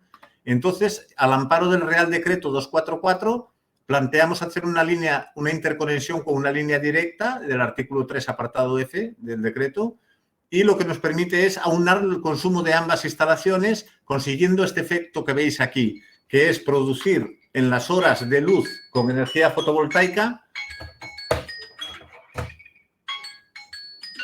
No sé qué pasa aquí. Pero... disculpadme un segundo porque es que estos aparatos los carga el diablo. Decía que en las horas de fotovoltaica suministramos con la fotovoltaica, en las horas de noche con los motores de biogás hasta 2 megavatios que disponemos de ellos, y el consumo que no llegamos a cubrir con los motores, pues descargamos las baterías cargándolas en esta punta de aquí, ¿no? De esta manera concentramos el consumo y somos capaces de sustituir el 100% de los consumos de 20 gigavatios hora al año de estas dos EDAR, ¿vale? Os cuento también la red que hemos planteado municipal comercial de puntos de carga de vehículo eléctrico. Es una red con 50 ubicaciones en todo el ayuntamiento y 2.000 puntos de carga. La idea es la siguiente, es que los ciudadanos de Palma puedan acceder a una red a precio tasado, a un precio razonable, y que puedan hacerlo cargando sus vehículos en los momentos en que realizan otras actividades. Por esto, esta instalación de puntos de electrolineras estará en Mercapalma, en los mercados municipales, en los aparcamientos del SMAP, que es el organismo municipal de aparcamientos, en los polígonos industriales, instalaciones deportivas, en Playa de Palma, en todo lo que es el entorno del alquiler de vehículos rentacar para turismo, en otras instalaciones. Y haremos electrolineras de dos tipos, que son la electrolinera tipo, tendrá 30 puntos tipo M3, que es una carga a 22 kilovatios, y 15 puntos M4 de carga ultra rápida a 50 kilovatios de potencia. Para que os hagáis una idea, un vehículo comercial eléctrico tipo carga en baterías unos 50 kilovatios hora. Quiere decir que en estos puntos M4 podrían cargar un vehículo al 100% aproximadamente en una hora, hora y media, ¿vale? Entonces, ¿esto qué pretende? Pues pretende obtener unos costes para los usuarios. Aquí veis representado el coste de la gasolina. Esto es por kilómetro en céntimos de euro. 0,11 céntimos la gasolina, 8 el diésel. Nuestra red municipal pretende alcanzar valores como el doméstico, que es este de aquí, de 0,03 céntimos, que es el coste que saldría cargando en un domicilio. Nosotros tenemos la idea de cobrar a 4 el tipo 3 y a 6 céntimos el tipo 4. Y luego la red de carga privada, que ya se disparan, se van a precios elevados, pues porque no son rentables este tipo de actuaciones, ¿no? ¿Y por qué la nuestra es de precio tasado? Pues porque establecemos un modelo de ciudad en la que definiremos una serie de actores en materia de carga de vehículo eléctrico. Uno de ellos es Emaya, y Emaya aprovecha por los espacios públicos para sus electrolineras. Pretende alcanzar una subvención del 50% del Fondo de Recuperación de la Unión Europea. Las instalaciones de autoconsumo contribuyen a que la energía sea más económica y tiene su propia comercializadora, ¿no? Entonces, de esta manera, pretendemos promover la carga del vehículo eléctrico en la ciudad de Palma. Y finalmente, para terminar, contaros cómo todo esto casa y es necesario y absolutamente imprescindible, pues pensar en la transformación digital de nuestra compañía, que hemos iniciado un proceso muy ambicioso de transformación digital para automatizar todos nuestros procesos y mejorar nuestras operaciones. Aquí veis la arquitectura de sistemas que hemos planteado, con un centro de proceso de datos, las comunicaciones, los sistemas auxiliares, todas las señales que llegan de los autómatas de las instalaciones, todo lo que es la sensorización de la recogida, la limpieza viaria, todas nuestras operaciones, la carga de vehículo eléctrico, nuestras relaciones con el operador del mercado ibérico de electricidad, con el operador del sistema de la red eléctrica, y luego todo el trabajo en cloud, que será pues a través de protecciones encriptadas, etcétera, etcétera. Todo ello aderezado con una sala de control, que es esta que veis aquí, que pondremos en servicio próximamente. Y finalmente, a modo de conclusiones, porque creo que ya me he pasado, decir que el autoconsumo a partir de fuentes de energía renovables jugará un papel muy relevante en la transición ecológica, aportando a las empresas y a los operadores públicos, en el caso que nos ocupa, múltiples ventajas económicas, sociales y ambientales, contribuyendo a la prestación de servicios públicos mucho más sostenibles. En este punto cabe destacar la relevancia de la energía eólica, la fotovoltaica y la hidráulica, según las zonas geográficas de que se trate, así como la posibilidad de obtener energía a partir de biogás procedente de lodos de depuración y de implementar sistemas de almacenamiento de energía de apoyo. El segundo consideración es que la generación de electricidad a partir de fuentes de energías renovables entraña una problemática asociada de cierta complejidad técnica, económica y jurídica, pero en ningún caso imposible de abordar para las empresas públicas, privadas o mixtas de un cierto tamaño. Y finalmente, que es muy importante realizar un análisis previo detallado de la viabilidad de la implantación de este tipo de soluciones que redundará en aumentar notablemente las probabilidades de éxito. Se debe contar asimismo con el asesoramiento bien de profesionales con gran experiencia, bien de empresas externas de reconocido prestigio. En ambos casos, cabe indicar que hay suficiente disponibilidad tanto de profesionales del sector en el mercado laboral como de empresas con probada experiencia en este ámbito. Y sin más que contar, pues me pongo a vuestra disposición. Muchas gracias. Bueno, muchísimas gracias, Manuel, por exponernos este ambicioso proyecto que indudablemente debe de contar con una experiencia de un operador, con el aval de la experiencia de estos años de un operador tan importante como Emaya, pero también de grandes profesionales como eres tú, ¿no? No, en este sentido, si me permites, Luis, tengo que decir que tengo un equipo técnico extraordinario, de verdad, porque me he quedado muy gratamente sorprendido. Yo llevo casi un año en la empresa y tengo que decir que en ese sentido, oye, pues tenemos la cobertura del 100% de nuestras necesidades. O sea, tenemos un equipo maravilloso. Gracias. Ah, perfecto. Bueno, y vamos al caso de Emasesa, que como sabéis se trata de una empresa metropolitana de la ciudad de Sevilla, pero también de 11 pueblos que son abastecidas en baja, con más de 800 profesionales, con 31 municipios que se abastecen de agua bruta de los embalses, con grandes esfuerzos en rendimiento de red y quizá un aspecto que apenas se desconoce, que es desconocido, que es el esfuerzo que está haciendo para equilibrar su gasto de energía con su producción, hasta llegar a casi una huella energética de resultado cero, ¿no? Para explicarnos esto contamos con un gran profesional como es Benigno López, al cual tengo el gusto de presentar. Benigno, muchísimas gracias. Muchas gracias, Luis. José Miguel, cuando tú puedas, pones la presentación. En primer lugar, daros las gracias a EOPAS y a Aguas Residuales Info que hayáis querido contar con Emasesa para contaros nuestra experiencia en todo lo que tiene que ver con esto del binomio agua y energía y todas las políticas energéticas que estamos implementando en los últimos años y lo que queremos desarrollar en el próximo decenio. Yo, ya lo que viene siendo este binomio que se suele hablar de hace tiempo ya de agua y energía, a mí ya me gustaría ampliarlo a la parte energética, todo lo que tiene que ver y está relacionado con cambio climático. Porque además ya la ley publicada el pasado 20 de mayo, la ley 7 del año 2021 de transición ecológica y cambio climático, ya hace mención expresa a las empresas de abastecimiento, creo que es su artículo 7, si no recordar, donde ya nos menciona expresamente como motores a la hora de la gestión de la autosuficiencia energética. Y ahí es donde tenemos que poner el énfasis en cuanto a la mitigación de nuestra contribución al cambio climático. Yo voy a trasladar en principio de manera muy breve, unos grandes números de la empresa para que os podáis situar y podáis hacer ejercicios, digamos, de intercomparación con las empresas que conocéis o las que trabajáis y colaboráis. Cómo desde Emasesa vemos este nexo de agua y energía, que ya os he adelantado, que en nuestro caso lo tenemos muy relacionado con todo lo que tiene que ver con mitigación al cambio climático, cómo nosotros hemos afrontado este reto de de ser autosuficientes energéticamente y prácticamente, bueno, pues casi estamos en vías de conseguirlo, pero no solo tenemos ese reto, sino que queremos ir a más y los próximos proyectos que queremos poner encima de la mesa.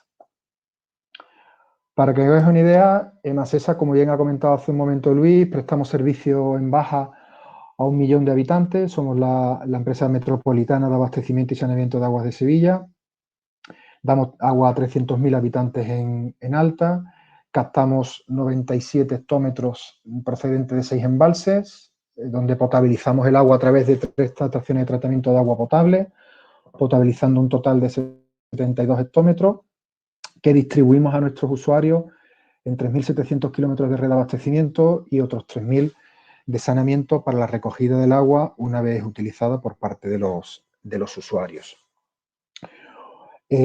Previamente a su devolución a cauce, depuramos ese agua en 6 instalaciones de depuración de aguas residuales, en la que manejamos unos volúmenes del orden de 76 hectómetros cúbicos, y disponemos también de una planta de compostaje para la valorización de los lodos generados en el propio proceso de depuración. Todo esto lo hacemos 800 compañeros con una facturación de 170 millones de euros. Como ha comentado antes también Luis, le prestamos servicio a 12 municipios y tenemos un consumo por habitante y día, que también es una cuestión que me gustaría destacar, de 116 litros por habitante y día. En el año 92, en la Expo, esta ciudad tenía un consumo por habitante y día de 176. Es decir, yo creo que es el mayor éxito ambiental que tiene esta ciudad y poco conocido por parte del ciudadano, porque el principal esfuerzo lo ha hecho el ciudadano, evidentemente la empresa suministradora Emasesa también en cuanto a la reducción de pérdidas, pero el principal esfuerzo lo ha hecho el ciudadano. Y esto repercute directamente en la demanda, que a su vez repercute directamente en los kilovatios consumidos. Os voy a trasladar cómo nosotros vemos este binomio o más bien trinomio de agua y energía relacionada con cambio climático, y para eso me voy a valer de esta imagen. No sé si la conocéis ya algunos, pertenece al grupo de trabajo de agua y energía de la Fundación Conama, al que también Emasesa pertenece. Inicialmente os puede parecer un poco compleja, y de hecho lo es. Yo reconozco que no es fácil de seguir la imagen, la diapositiva, pero a mí personalmente me parece brillante, porque une perfectamente todo lo que tiene que ver el ciclo del agua con todos aquellos aspectos de economía circular del propio ciclo y todos los inputs de demanda energética y de posible producción que hay a lo largo de ese ciclo. Desde la captación en los embalses, desde el tratamiento y la potabilización, desde el suministro, el consumo, el alcantarillado, la parte de depuración, que ya lo veremos más adelante, son los grandes demandantes de energía y en nuestro caso los grandes productores de energía. Yo siempre digo que los servicios de abastecimiento, desde la captación hasta el usuario, están relacionados con un tema de calidad, de suministro de agua, y desde el usuario hasta la devolución a cauce, para mí son más temas ambientales en cuanto a la devolución de ese cauce, de ese agua a cauce, y los temas energéticos. Y el esquema engancha perfectamente todas las demandas energéticas que están mostradas en el gráfico, como una es de color más grisáceo y donde puedes ir sumando partes de energía y donde están las principales demandas. Después creo que va a haber un esquema un poco más sencillo, que quizás lo vais a ver de manera más clara, pero este me parece muy, insisto, a lo mejor inicialmente puede ser difícil de entender, pero creo que si le dedicáis un tiempo me parece que merece mucho la pena, porque es bastante clarificador. Quizás este otro sea bastante más sencillo a priori de seguir. En la parte central de color azul tenéis todo lo que tiene que ver con el proceso, desde las presas el tratamiento, el consumo, la depuración, la red de distribución, el propio vertido. La parte superior, todas las demandas energéticas que tienen cada uno de esos procesos, y en la parte inferior, donde en la línea de agua podemos llegar a producir energía. En la hidráulica y la fotovoltaica, con paneles solares flotantes en los propios embalses, la línea de captación también con fotovoltaica, con microturbinas en la red de distribución, analizando muy bien la posible pérdida de carga. Ojo con este tema, en las microturbinas yo creo que es imprescindible que todas las empresas de abastecimiento nos empecemos a plantear instalarlas, pero con cuidado a la hora de tener en cuenta la pérdida de carga. Y después todo lo que tiene que ver con el proceso de depuración, con la producción, por supuesto, de gas a través de la digestión anaerobia, esas microturbinas también en los puntos de vertido, que son aguas en continuo. Si recordáis, el volumen que nosotros depuramos al año son del orden de 76 hectómetros. Es decir, bueno, pues la posibilidad de turbinar antes de la devolución a cauce esos 76 hectómetros también es una posibilidad de producción de energía. En definitiva, lo que nosotros, como nosotros vemos el binomio agua-energía, tiene que ver directamente con el cambio climático. Todos los riesgos relacionados por el panel intergubernamental de cambio climático tienen que ver y afectan directamente a los servicios de abastecimiento y saneamiento de agua, el régimen de lluvia, los periodos de sequía, afectan directamente al corazón de nuestra actividad. Tenemos la responsabilidad, en primer lugar, de mitigar nuestra huella de carbono, de nuestra afección a ese cambio climático y, por otro lado, incrementar la resiliencia aumentando la adaptación, porque, como yo suelo decir en este tipo de jornadas, vienen curvas para las empresas de abastecimiento en cuanto a ese cambio de modelo de régimen de precipitación, sobre todo en el sur de España, que va a cambiar y va a afectar directamente a los servicios de abastecimiento. Os voy a trasladar ahora de manera concreta cuáles son las demandas y las producciones de energía por parte de Masesa y dónde hemos hecho especial hincapié. Este es un esquema que también hemos trabajado en el grupo de trabajo de agua y economía circular de la Fundación Conama. Es un SAN que yo creo que es muy sencillo, está originalmente diseñado del que nosotros venimos haciendo desde el año 2012. En la parte central tenéis la línea de agua, ¿vale?, donde estarían los distintos procesos de cualquier servicio de abastecimiento y saneamiento. En la parte derecha tenéis dónde se puede producir energía y en qué porcentaje aproximado se podía producir esta energía, y en la parte izquierda, en color rojo, tenéis dónde se consumiría. Lo hemos hecho dentro del grupo de trabajo como os decía, de la Fundación Conama, y os diría que esos números sirven para gran parte de las empresas del sector. De hecho, para la nuestra, que lo vais a ver a continuación, pues son prácticamente idénticos. Es decir, que yo creo que es un buen valor de referencia para lo que el sector puede tener en cuenta. En nuestro caso y de manera más concreta, en la parte derecha tenéis todo lo que tiene que ver con los consumos energéticos y en nuestro caso el saneamiento y la depuración supone el 60% de la demanda energética del servicio de abastecimiento y saneamiento de agua.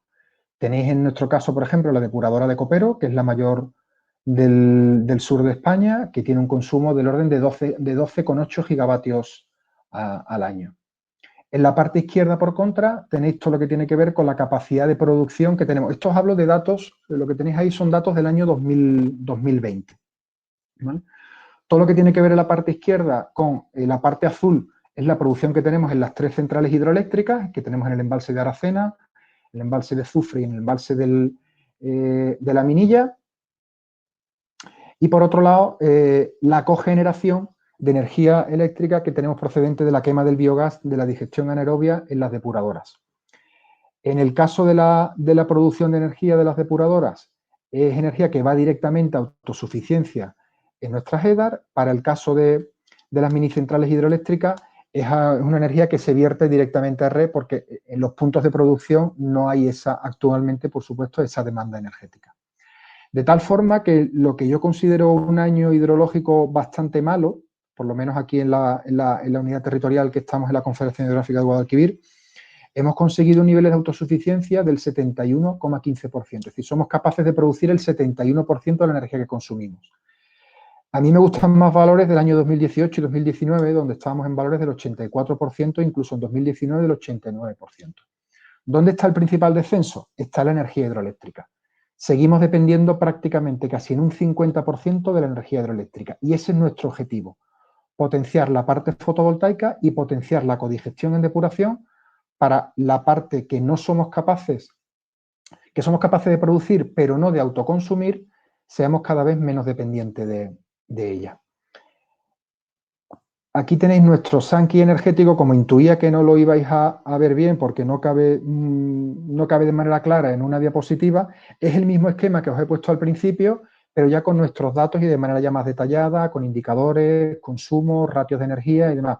¿Qué he hecho? He partido, lo vais a ver ahora, he partido la diapositiva en dos, es decir, vamos a ver ahora desde la captación hasta el usuario y desde el usuario hasta la devolución a cauce.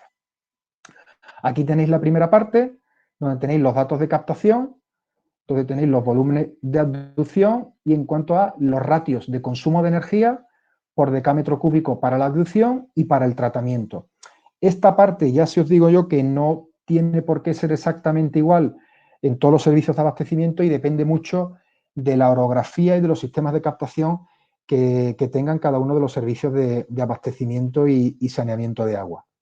En nuestro caso, como os decía, la mayor demanda energética de esta parte lo supone la estación de tratamiento de agua potable, que para que hagáis una idea consume del orden de la mitad por decámetro cúbico que consume cualquier depuradora. El proceso de potabilización es mucho menos demandante energéticamente que el proceso de depuración. En la parte izquierda en color verde veis lo que habéis visto antes de las 3 mini centrales hidroeléctricas y la capacidad de producción que tiene y la producción energética que nos dieron en el año 20. Por contra, en la parte inferior, que yo creo que es la más sustancial desde el punto de vista de capacidad de producción, tenemos a las depuradoras con la capacidad de producción a través de la codigestión anaerobia, lo que nos ha supuesto que instalaciones, como os comentaba antes, que Copero, que es la mayor productora la mayor depuradora del sur de España, a día de hoy es autosuficiente energéticamente. Es una instalación que consume 13 gigavatios, es autosuficiente energéticamente. Ya ahora os explicaré el cómo hemos conseguido dar el salto, teniendo en cuenta la estequiometría del carbono y cómo hemos superado ese porcentaje. En definitiva, nuestro objetivo es este Sankey, como os decía, como os tenía aquí en la parte del principio, con la autosuficiencia acumulada, que para nosotros el año 20 no ha sido el mejor, pero bueno, ya es un dato bastante importante de un 71%, es cada vez depender menos de la hidroeléctrica y estar en valores todos los años por encima del 85 o 90%. ¿Vale? ¿Cómo hemos dado este salto sustancial en cuanto a producción energética? Bajo lo que yo entiendo que son las instalaciones, los mayores operadores ambientales en el entorno urbano son las depuradoras. Yo creo que hay que ver ese paradigma, creo que ya lo venimos cultivando desde hace tiempo, ese término que se utiliza ahora de biofactoría, que los que hemos trabajado en residuales lo tenemos ya claro pues prácticamente desde que empezamos a trabajar. Somos instalaciones recuperadoras de recursos, de energía, de nutrientes. Parece que ahora todo esto se está viendo de una manera mucho más clara. ¿Cómo hemos conseguido ese incremento de la energía? Los que conocéis el proceso de la línea de fango de una depuradora, la estabilización del proceso de digestión anaerobia produce un biogás que tiene del orden de un 64 o 65% de metano, que en nuestro caso quemamos en motores de cogeneración para la producción de energía y además el aprovechamiento de ese calor para el mantenimiento de la digestión mesófila de esos digestores. Con una estequiometría básica del carbono, cualquier depuradora difícilmente puede conseguir más de un 65% de autosuficiencia entrando solo a la materia orgánica que viene por la línea de agua. Es decir, es una cuestión de estequiometría del carbono. Tanto carbono eres capaz de diluir, de eliminar en el tratamiento biológico, tanto acaba fijado en el fango, pues el resto prácticamente es el que va al biogás y difícilmente podríamos tener más de un 65% de autosuficiencia. ¿Qué hemos hecho? Importar residuos de alta carga orgánica en esa codigestión. Hemos metido materia orgánica en esa digestión para incrementar la producción de gas y, por ende, la producción de energía eléctrica. Así de sencillo o de complicado, según lo queramos ver.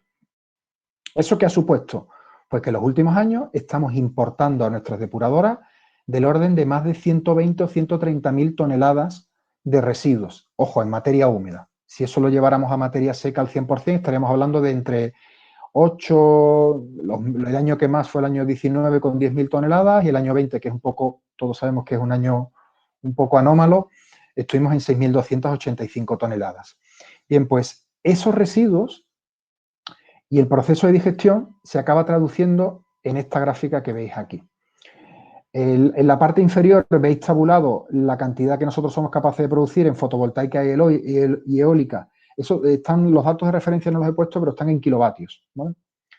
Ahora mismo es testimonial, nuestra parte fotovoltaica y eólica va a mejorar sustancialmente en los próximos años, de hecho os voy a contar ahora los proyectos en los que estamos. La parte hidráulica, como os decía, Es una cuestión de buena gestión a la hora de los desembalses, pero ahí poco podemos hacer más allá de lo que del ciclo hidrológico nos permita, pero donde sí creo que también es un caso de éxito y el que Masesa se debe sentir orgullosa, veis ahí cómo se ha incrementado la cogeneración de pasar de 13,5 gigavatios en el año 2013 a tener ahora prácticamente 19 y en un año normal, digamos, en un año no COVID, deberemos estar por encima de los 20 gigavatios. Es decir, hemos incrementado prácticamente casi un 50% la producción de energía en las depuradoras. Y eso ha sido, como os he explicado antes, importando residuos de principalmente industrias agroalimentarias de la zona metropolitana, que los metemos directamente en codigestión para el incremento de producción de gas. Esto nos ha llevado a lo que os decía al principio, que yo creo que todo lo que tiene que ver con kilovatios reducido tenemos que empezar a verlo como clara mitigación al cambio climático. Yo creo que una imagen vale más que 1000 palabras y la gráfica creo que es bastante evidente. Ahí tenéis nuestra huella de carbono desde el año 2015 hasta el año 2020. Ojo, huella de carbono verificada por una entidad externa como es ANOR, bajo la norma, sabéis que la norma de referencia para estos temas es la 14.064. Todos esos años hemos verificado la huella de carbono y el resultado es más que evidente. Es decir, hemos reducido nuestra huella de carbono pues prácticamente a la mitad, con la política energética de incremento de la codigestión, de favorecer la hidroeléctrica, etcétera. Es decir, en cualquier caso, hasta ahora nos hemos centrado en el incremento de la producción y el resultado es bastante evidente. Ahora mismo estamos del orden de 13.000 toneladas de emisiones, que ya prácticamente, como yo digo, ya son emisiones basales, ya va a ser muy difícil que a partir de ahí tendremos que hacer un esfuerzo sustancialmente económico para bajar esas emisiones, pero hay que tener en cuenta que como consecuencia de la producción de energía, los que estáis familiarizados con la terminología de huella de carbono, sabéis que hay lo que se denomina unas emisiones evitadas como consecuencia de la producción de energía que tenemos. Oye, pues evitamos emitir 8.800 toneladas. Es decir, si se pudiera, que no se puede, hacer una resta básica de lo que produce frente a lo que evitas, la norma de huella de carbono no te lo permite, pero si pudieras hacerlo, tener en cuenta que nuestra huella de carbono se reduciría muchísimo más aún. Y por ahí yo creo que es por donde todas las empresas de abastecimiento y saneamiento debemos de ir, porque en Andalucía ya la ley pionera de cambio climático, la ley 8 del año 2018, ya era pionera en cuanto al inventario y los planes estratégicos de mitigación, pero ya la ley 7 del 2021, recientemente aprobada por el MITER, ya nos mete a todas las empresas. O sea, el sector difuso se amplía sustancialmente y las empresas de servicios de abastecimiento y saneamiento vamos a tener que empezar a hacer nuestra huella de carbono y nuestras políticas de reducción que tengan que ver principalmente con la reducción de energía. En definitiva, esa es nuestra foto fija, digamos, hasta el día de hoy, pero bueno, queremos ir a más. ¿Y queremos ir a más en qué? Como os decía, hasta ahora nos estamos centrando en todo lo que tiene que ver con producción. Ha sido un poco nuestra obsesión. Equilibrar un poco la autosuficiencia energética y ser capaces de producir prácticamente todo lo que somos capaces de consumir. Pero ahora, a través del acrónimo que veis ahí en la parte central, es lo que nosotros llamamos un plan de ahorro y eficiencia energética, y nuestra máxima tiene que ver con que el mejor kilovatio es el que no se consume. Hasta ahora nos hemos centrado en todo lo que tiene que ver con producción y ahora llega el momento de la eficiencia. Llega el momento de la renovación de equipo, de la obsolescencia, del mirar las líneas base de cada uno de los equipos de bombeo, de hacer un buen inventario de los equipos de bombeo, ver si están funcionando adecuadamente, ver si su dimensionamiento es adecuado en las estaciones de bombeo de aguas pluviales, que todos sabemos que generalmente las tenemos sobredimensionadas, en cómo los equipos de bombeo también están sobredimensionados, y eso es lo que estamos ahora mismo, ahora a través de los sistemas de gestión de la energía de la 50.001, que es una herramienta para nosotros muy útil en cuanto a inventario y detección de oportunidades de mejora, que vamos a tener que poner en marcha de aquí a 2025 con idea de reducir entre un 12 y un 15% esos 50 gigavatios que os decía al principio que actualmente consumimos. Eso con cuestiones operacionales o de inversión, independientemente de las que podamos seguir haciendo en gestión de la demanda, que es la principal que tenemos que seguir apostando. Es decir, metro cúbico que no se consume, kilovatio que no se consume, kilovatio que no necesitamos producir. Porque yo creo que en esto del agua y la energía ha habido no sé si la palabra es la palabra paradigma, que yo no soy muy fan de esa palabra, pero hemos pasado de que el agua genera energía, hemos pasado al agua consume energía, a que para producir energía requiere agua. Y eso es lo que estamos ahora. Para producir energía requiere agua, con lo cual nuestro sector, tiene que ser estratégico en la mitigación del cambio climático, no ya solo eso en nuestro sector, sino a nivel de población local y a nivel de país.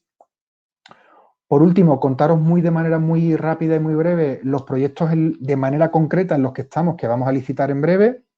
Una nueva central hidroeléctrica en el embalse del Jergal, que va a generar con una potencia instalada de 3,6 megavatios y una inversión con un presupuesto de base de licitación de 4,7 millones de euros, en lo que estimamos generar aproximadamente 7,3 gigavatios. Vamos a empezar por la fotovoltaica, que como os decía, que hasta ahora parece un poco extraño que en la ciudad en la que estamos, en la zona en la que estamos, nuestra producción de fotovoltaica fuera bastante, pues bastante testimonial. Vamos a aprovechar la parte superior de los depósitos de abastecimiento de la ciudad para tener una potencia instalada de 0,8 megavatios y producir del orden de 1,6 gigavatios. Y también un aprovechamiento eléctrico de la distribución de agua ya en baja. Sevilla está a cota 10, 11 sobre el nivel del mar y nuestra estación de tratamiento de agua potable está a cota 65. Con lo cual la idea es aprovechar ese salto y producir del orden de 2,6 gigavatios. Estos últimos 2,6 gigavatios más el 1,6 de la fotovoltaica, la idea es destinarlo al autoconsumo de la estación de tratamiento de potable. Con lo cual tendríamos las depuradoras autoabastecidas por la cogeneración y el proceso de potabilización a través de la fotovoltaica y del aprovechamiento hidroeléctrico. Con lo cual lo que tendríamos que incidir ahora mismo es en ese plan de ahorro y eficiencia energética de las estaciones de bombeo para realmente que consuman unos niveles óptimos en base a líneas base y en base a criterios de renovación. Bien, pues básicamente eso es lo que os quería contar. No sé si, perdón, disculpadme si he ido demasiado rápido. Ahí tenéis mi dirección de correo o teléfono por si queréis trasladarme alguna cuestión o alguna duda. ¿Vale? Yo por mi parte, José Miguel y Luis. Bueno, magnífico. Vamos, yo creo que estamos ante un gran reto con visiones, con experiencias ya consolidadas y con visiones además muy plurales del mismo fenómeno, de la misma oportunidad, y creo que, José Miguel, es el momento de iniciar el debate, ¿no? Perfecto, pues sí, Luis, vamos a empezar con algunas preguntas que nos han ido dejando las personas que han asistido esta tarde. La primera de ellas es de David Casero, que es para Manuel, que nos dice que cómo vais a financiar las actuaciones y cuál es el periodo de recuperación de la inversión. Manuel. Buena pregunta. Vamos a ver, el proyecto que tenemos alcanza un montante de inversión aproximado de 98 o 100 millones de euros. ¿Vale? Nosotros tenemos previsto solicitar fondos del programa Next Generation de la Unión Europea. Para nuestros compañeros de América explico pues, que la Unión Europea ha dotado unos fondos de 750.000 millones de euros para repartir entre los Estados miembros, de los que unos 70.000 le corresponderían al Reino de España en concepto de ayudas y otro tanto en concepto de préstamos de fácil devolución, ¿no? Nosotros la idea que tenemos es que de estos aproximadamente, hablo grandes rasgos, de estos aproximadamente 100 millones pudiéramos obtener el 40% en concepto de ayudas y el resto pues financiarlo con recursos propios de la propia compañía y con préstamos procedentes de este tipo de líneas verdes de la Unión Europea, ¿no? Y el periodo de recuperación que estimamos, cuando son instalaciones fotovoltaicas, por ejemplo, en régimen general, que venden a precio del mercado, de pool, vienen saliendo unos 8 años de periodo de recuperación. Si son de autoconsumo, en instalaciones industriales en los que pues les das más rentabilidad porque sustituyes energía más cara, aquí los periodos de recuperación pueden reducirse de 8 a lo mejor a 5 o tal. todo esto aderezado con que si encima obtienes ayudas, pues tal. También ocurre que si dotas las instalaciones de almacenamiento de energía, bajan las rentabilidades y se aumentan los periodos de devolución. Todo esto es objeto de un análisis en cada caso, en cada proyecto concreto, pero bueno, comentar que esto es muy relevante, que la voluntad de tanto de Maya como del accionista único, que es el Ayuntamiento de Palma, no es puramente económica, no es de obtener resultados económicos, es de sostenibilidad, es de obtener objetivos de desarrollo sostenible, es de imagen, es de optimizar recursos públicos, porque al final todas estas actividades van a generar un EBITDA complementario a la empresa que vendrá a contribuir a sufragar otras actividades y mejorar otros servicios que damos a los ciudadanos. Y eso, o sea, no es un afán recaudatorio, es un afán de mejora ambiental clara y de mejora de las actividades en general, ¿no? Gracias, Manuel. Mira, José Guzmán nos hace una pregunta para los tres, que dice que en ningún momento se habla del costo de mantenimiento de todas estas instalaciones. ¿Existe alguna estimación de costos en cuanto a mantenimiento? No sé si quieres empezar tú, Benigno, por ejemplo. Mira, nosotros en nuestro caso es un número que maneja directamente el área de gestión de activos. Varía mucho en función de todo lo que tiene que ver con instalaciones de aducción y de distribución. Los costes de mantenimiento son muy distintos de las de saneamiento y tratamiento de pluviales, pero aproximadamente suele ser del orden del 4,5, 4,3% respecto a la inversión.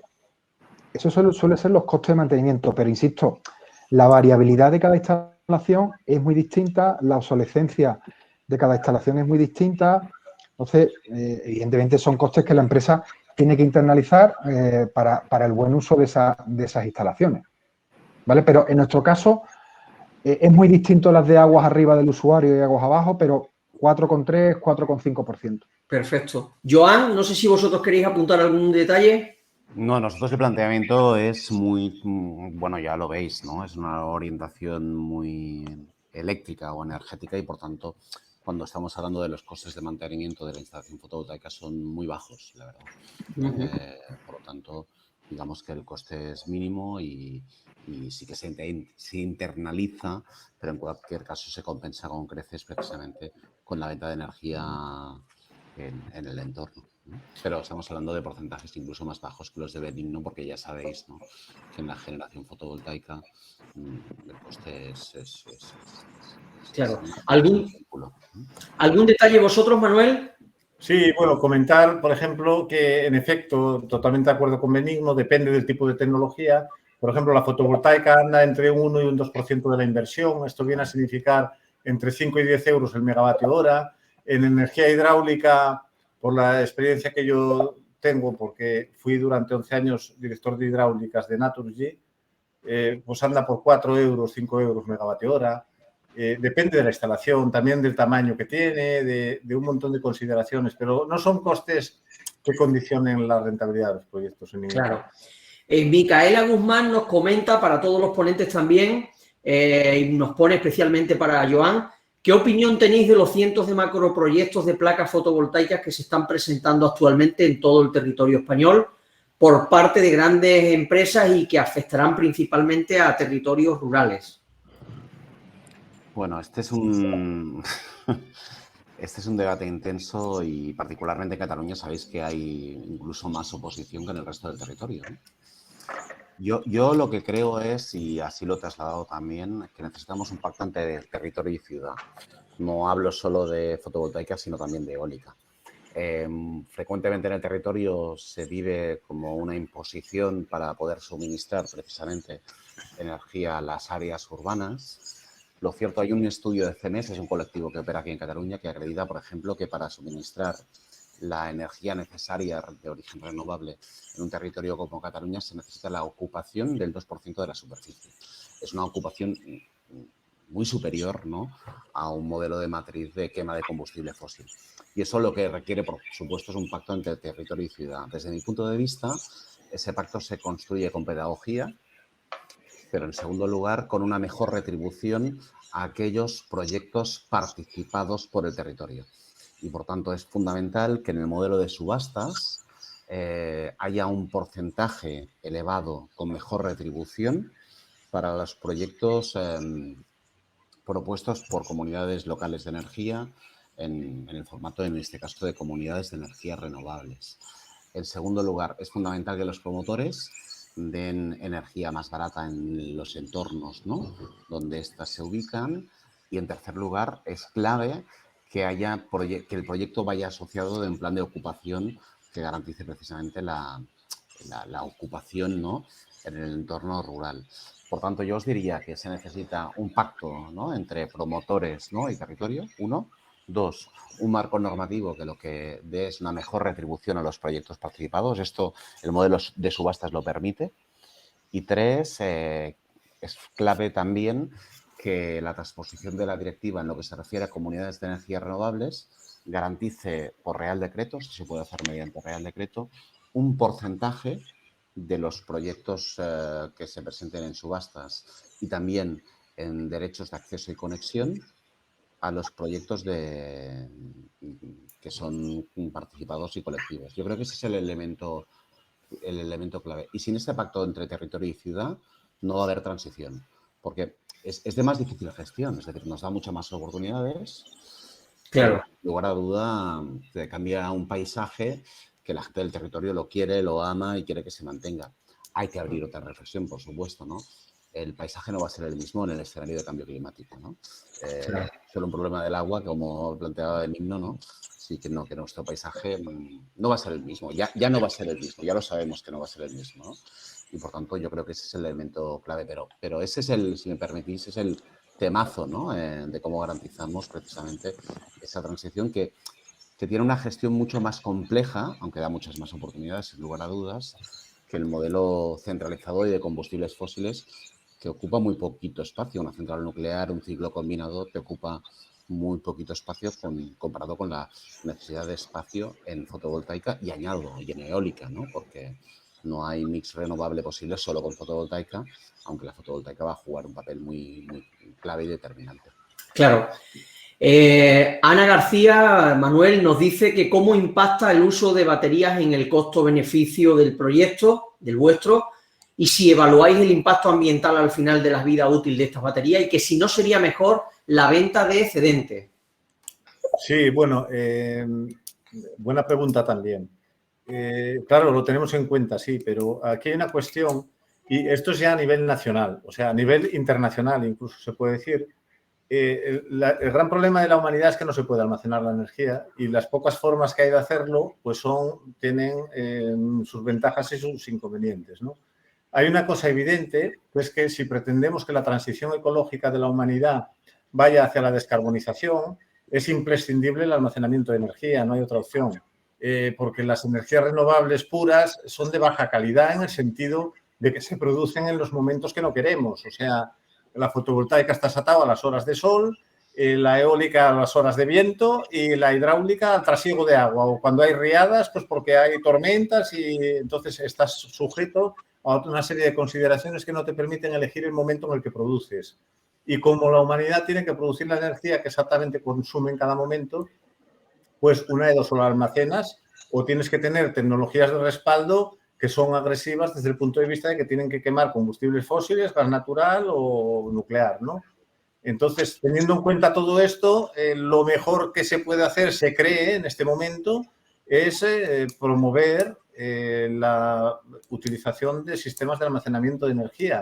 En el caso de España, el Instituto para la Diversificación y el Ahorro de la Energía, el IDAE, tiene estimados ya desde hace años, pues yo tuve ocasión en su día de participar en este grupo de trabajo, la necesidad de implementar como 7-8 gigavatios de potencia, o sea, 7-8.000 megavatios de potencia de almacenamiento de energía por bombeo hidráulico, que es utilizar embalses para bombeo y turbinación reversible, ¿no?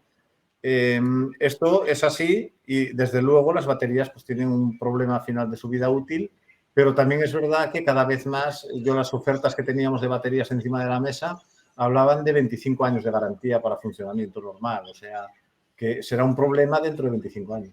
Claro, aprovechando que estamos hablando de baterías, nos dice Iñaki Urruzalki que nos pregunta para Joan, ¿cómo valoras los posibles efectos indeseados asociados a la producción de baterías, desde la extracción de elementos, fabricación, transporte, etcétera? ¿Y cómo valoras esa dependencia exterior? Bueno, a ver, es una dependencia exterior no solo en la producción de baterías, ¿no? Es decir, UNEF ha planteado recientemente un informe muy interesante sobre política industrial vinculado a fotovoltaica. Y lo que está claro es que si instalamos 30 gigas, ¿no? Esto debe ir acompañado de una política industrial, ¿no?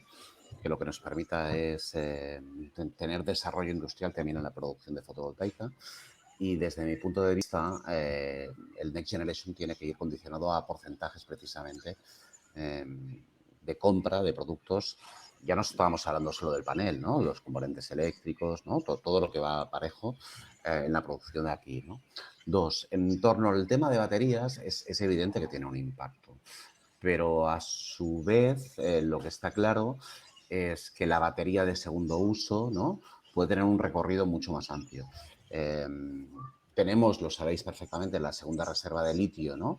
De litio de toda España, de toda Europa, ¿no? En esa beta que existe, ¿no? Entre Extremadura y Portugal, y hay resistencias por parte del territorio, cosa que me parece razonable, y hay una voluntad por parte del territorio, en este caso de Extremadura, para que haya desarrollo industrial asociado a la extracción, y también me parece que es razonable. Si vosotros vais hoy a las fábricas de baterías de toda Europa, todas están en Centro Europa. Todas. No hay apenas ninguna en España. Yo creo que lo que hace falta es el desarrollo de una política industrial vinculada a la movilidad, a la electromovilidad, a la bidireccionalidad de la electromovilidad y al segundo uso de baterías, ¿no? Porque todos sabemos que esas baterías, ¿no? Cuando en el vehículo dejan de ser útiles, esas baterías en cadena te permiten precisamente una capacidad de almacenamiento muy interesante. Por tanto, pueden tener un recorrido mucho más amplio, ¿no? Esas baterías de lo que se nos explica y lo que se nos dice. Y como muestra un botón, el Allianz Arena, Ámsterdam, el estadio del Ámsterdam, del Ajax de Ámsterdam, se enciende con baterías de desuso de vehículos de Nissan. No sé si lo sabíais. Bueno, pues yo creo que ese es un buen ejemplo precisamente sobre esa necesidad de política industrial activa, por un lado, en fábricas de baterías, pero en segundo lugar, con estrategias de aprovechamiento, de mejor aprovechamiento de las baterías de litio. Tiene un impacto, pero lo que tenemos que valorar aquí, qué impacto tiene el mantenimiento precisamente del sistema fósil, ¿no? Y como bien se ha dicho, un elemento clave precisamente es el poder almacenar. Y por último, yo creo que hay un elemento muy interesante, precisamente dada la capacidad hidráulica de España, el sistema de almacenamiento, y Manuel José lo ha explicado muy bien, ¿no? Que se prevé precisamente en nuestro sistema hidráulico, donde yo creo que hay un gran recorrido, ¿no? Sabéis que aquí en el Ebro se está planteando un gran proyecto, ¿no? De almacenamiento hidráulico, que a mí me parece muy sugerente e interesante, aprovechando las líneas de evacuación de las antiguas, de las actuales centrales, ¿no? De ASCO 1 y ASCO 2, ¿no? Donde es posible evacuar y hacer llegar mucha energía, y creo que ese es el elemento de complementariedad. Y por último, España tiene un gran sistema de baterías, si me permitís, que es la única renovable gestionable, que es la hidráulica no fluyente. La pregunta que nos tenemos que hacer es, ¿la hidráulica no fluyente cuándo se pone en marcha? Y esto tiene mucho que ver con la reforma del sistema eléctrico. Dicho de otra manera, y sé que aquí me meto en un jardín, pero creo que hay que decirlo. El modelo marginalista en la fijación de precios es un modelo que tiene sentido cuando tú enciendes y apagas a tu antojo. Pero en el momento que tú tienes en el mix eléctrico cada vez una mayor presencia de renovables, cuyo coste marginal es tendente a cero, hay que ponerse a discutir en el marco de la Unión Europea, no es una cuestión solo de España, de si ese modelo marginalista tiene sentido. Dicho de otra manera, ¿no deberíamos ir a modelos de tecnología por tecnología? Porque eso es lo que nos permitiría poner encima de la mesa del conjunto del sistema la gran batería del sistema y la gran renovable gestionable, que es la hidráulica no fluyente.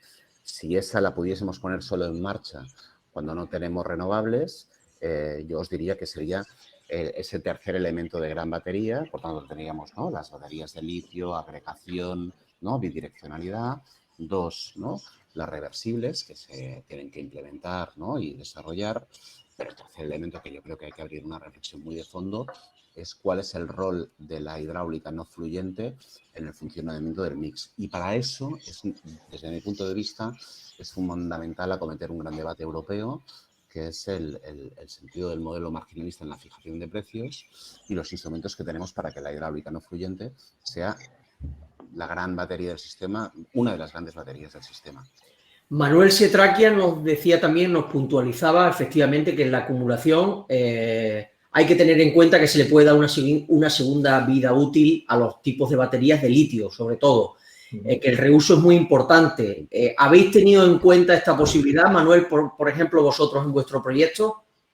Sí, como decía antes, hemos tenido en cuenta que estamos convencidos de que en el horizonte que va a tener la utilización de nuestras baterías vamos a tener salidas perfectamente sostenibles para su reutilización tras la vida útil. Estoy convencido de que todo este boom del almacenamiento de energía que está empezando a nacer se va a traducir en un establecimiento de una red convencidísimo, vamos, de reutilización y reciclaje de los materiales de las baterías después de su vida útil, de forma que los impactos ambientales sean reducidos a la mínima expresión, ¿no?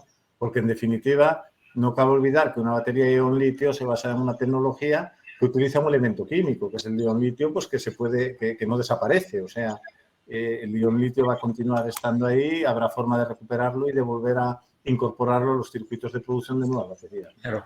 Y ya aprovecho para ti, Manuel, para ir cerrando. Alejandro Capizano nos decía que cómo es el comportamiento de las generadoras de base, las termoeléctricas, entre paréntesis, nos pone frente a la entrada y salida de servicios de las estaciones con autoconsumo sin almacenamiento. Bueno, aquí estamos ligados a, por ejemplo, mira, yo os cuento el caso particular de las Islas Baleares, que es, desde el momento que son islas, pues es un caso muy particular. Aquí, si queremos descarbonizar las islas, vamos a obviar que hay un cable que nos une con la península, ¿vale? Vamos a obviarlo. Pero si queremos descarbonizar las islas, hay que almacenar energía, porque o bien esto o bien tener ciclos combinados de gas, es que no hay otra opción. O quemar fuel, o quemar carbón, o quemar algo que arde, ¿no? Y en todo caso sería un combustible, pues, generador de CO2. No tenemos otra opción. Si queremos ir hacia una descarbonización, hay que tirar el almacenamiento de energía, no hay otra opción. Claro. Ya para terminar, yo antes pediría, Jorge Bonilla en la ronda de preguntas nos dice que si te importa indicar tu mail para contactar con vosotros, o si quieres se lo damos de forma directamente. Sí, claro, mi mail es Herrera, estaba al final de la presentación, pero como lo he cortado a medias, es herreratj, de Herrera Torres Joan, herreratj, @elprat del ayuntamiento donde trabajo.cat, CAT. Perfecto, no te preocupes que ahora incluso lo ponemos nosotros. Bueno, Luis, pues te doy paso para ir finalizando, ya con Santiago. Bueno, para finalizar, muchas gracias a los participantes, a este impresionante debate que hemos vivido, que sin duda deberíamos de seguir retroalimentándolo en posteriores ediciones. Señalar que de los 2 webinares que hicimos en su tiempo sobre aguas residuales y gestión del COVID, va a salir una importante publicación en breve, ya está enmaquetada y la presentaremos también dentro de este portal, si te parece adecuada, José Miguel. Y finalizar con unas conclusiones que Santiago Gutiérrez, vicepresidente de AEOPA y gerente de Chiclana Natural, pues nos va a elaborar. Muchísimas gracias, Santi, a disposición. Bueno, sí, gracias, Luis. Gracias a todas y a todos. Para mí es un verdadero placer lanzar unas pequeñas conclusiones sobre la jornada. Primero, por la claridad y la capacidad de síntesis que han tenido ya los propios ponentes, que me lo han puesto muy fácil. Y segundo, porque quiero agradecer mucho el enfoque, ¿no?, tanto a aguasresiduales.info como a EOPA, porque creo que es la primera vez que que se hace un enfoque conjunto, un binomio, un nexo, se ha hablado aquí, entre agua y energía desde el punto de vista del trabajo de las operadoras públicas de agua, ¿no? Y yo creo que eso es verdaderamente importante y sí que es innovador en cuanto a nuestra capacidad de estudio de cómo influir como operadores en el avance de los objetivos de desarrollo sostenible, de la transformación ecológica que está por delante. Y si, bueno, las operadoras públicas de agua ya tenemos mucho que ver con la inmensa mayoría de los objetivos de desarrollo sostenible, todas o casi todos los objetivos directos o indirectamente tienen que ver con el agua, ¿verdad? No solamente desde un punto de vista de ingeniería, de tecnología, sino también desde un punto de vista social, pues mucho más si entendemos además este binomio, ¿no? En el que además agua es energía y energía es agua, algún ponente lo ha comentado, ¿no? Por tanto, la capacidad que tenemos los operadores públicos de promover cambios transformadores, sistémicos, en el ámbito de la Agenda 2030, es algo en lo que tenemos que seguir trabajando y profundizando en los próximos tiempos, ¿no?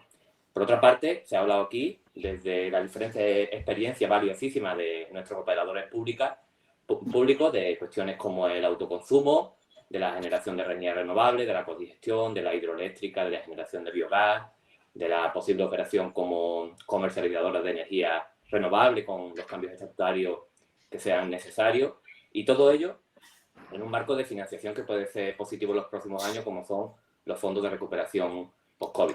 Estas experiencias lo que vienen a demostrar es la capacidad técnica de nuestras empresas públicas, ¿no? Y me parece que eso es muy importante con la historia que nos habéis contado esta tarde, que son verdaderamente impresionantes, ¿no? En cuanto a la capacidad de llevar adelante ese binomio agua-energía en un ámbito como es el de las empresas públicas municipales de agua o las empresas o administraciones supraterritoriales que agrupan municipios que operan en este sector, ¿no? Como idea general, yo diría que considero muy, muy importante el tema de la territorialización. Es decir, hay algunos ponentes que han hablado sobre la capacidad de las empresas municipales para llevar al territorio los grandes acuerdos internacionales en materia de cambio climático y en la Agenda 2030, ¿no?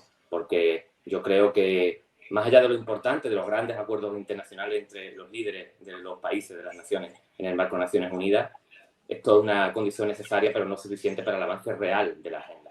La agenda requiere la territorialización, requiere que se aterrice en los municipios, en los territorios, en las comarcas, y para eso yo creo que el papel de las empresas municipales de agua o de las estructuras supraterritoriales, ¿me entendéis?, de empresas comarcales, por ejemplo, provinciales que hay en el sector, tienen un papel fundamental.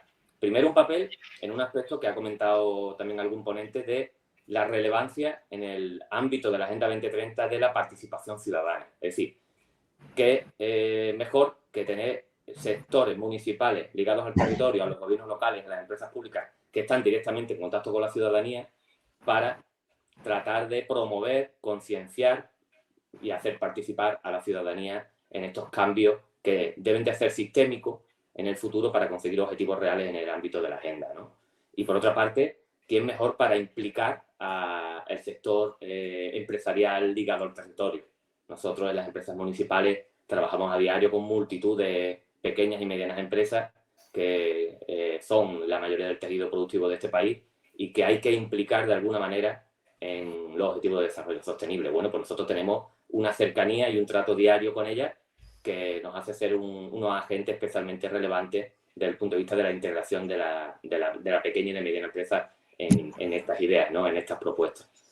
Por tanto, la potencia del municipalismo, que en realidad de lo que estamos hablando, aspira a ayudar a la territorialización de la Agenda 2030, pero además yo creo, y eso sí que lo hago como aportación, que aspiramos desde las empresas municipales y desde los ayuntamientos, no solamente a ayudar a implantar estas medidas, sino a que en el futuro se nos tenga un poquito más en cuenta, es decir, a participar también en el diseño de la propia agenda, de las propias medidas y aprovechar todas estas experiencias que hemos visto durante la ponencia y que son verdaderamente valiosas en el contexto en el que nos movemos.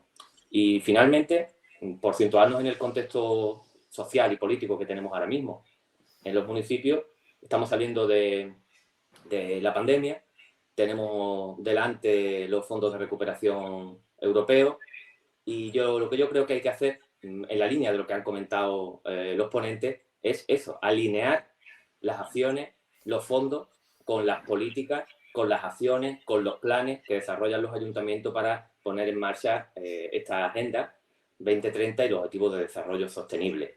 Yo creo que es fundamental en este momento que consigamos que, más allá del tiempo perdido durante estos 2 años aciagos, ¿no? Podamos ponernos otra vez las pilas, reactivar todo para que recuperemos el pulso de los avances de la agenda, de la aplicación real y efectiva de los objetivos de desarrollo sostenible, ¿no? Y asegurar también, evidentemente, que a través de los operadores públicos y de los municipios, pues estos fondos se alineen en una salida social y sostenible de esta pandemia, ¿no? Por tanto, yo creo que estas jornadas demuestran el importante papel de los operadores públicos de agua en este hermoso objetivo del futuro sostenible, y lo que quería trasladar es que todas y todos estaremos en el futuro por todos los medios intentando que todo esto se haga posible y se haga real desde abajo hacia arriba, desde los municipios hacia las políticas nacionales e internacionales. Muchas gracias. Bueno, Luis, pues con esto finalizamos. Te doy la palabra para que cierres. Bueno, yo ya voy a ser muy breve. Muchas gracias a todos y a todas. Creo que esto es el inicio de un trabajo que en breve tendremos que seguir haciendo, ensanchando el campo, incorporando nuevos debates. Con Joan tendremos que trabajar para que el marco legislativo sea propicio de alguna manera a los intereses de los pueblos y ciudades, y para eso los operadores públicos tienen que ser una herramienta de transformación. Entre ciudades necesitamos hacer alianzas. Creo que la alianza entre Mallorca, entre Palma y Sevilla debe ser evidenciada, porque al margen de todo lo que se está hablando de la necesidad de hacer alianzas públicas y privadas, también es sustancial que los públicos tengamos mecanismos de alianza, que nuestras ciudades se unan, que compartan experiencias y que compartan proyectos que sin duda pueden fijar el futuro no solo de la gente que habita ahora mismo en estos pueblos y ciudades, sino de las generaciones futuras. Muchísimas gracias y hasta la próxima. Gracias a todos. Buenas tardes.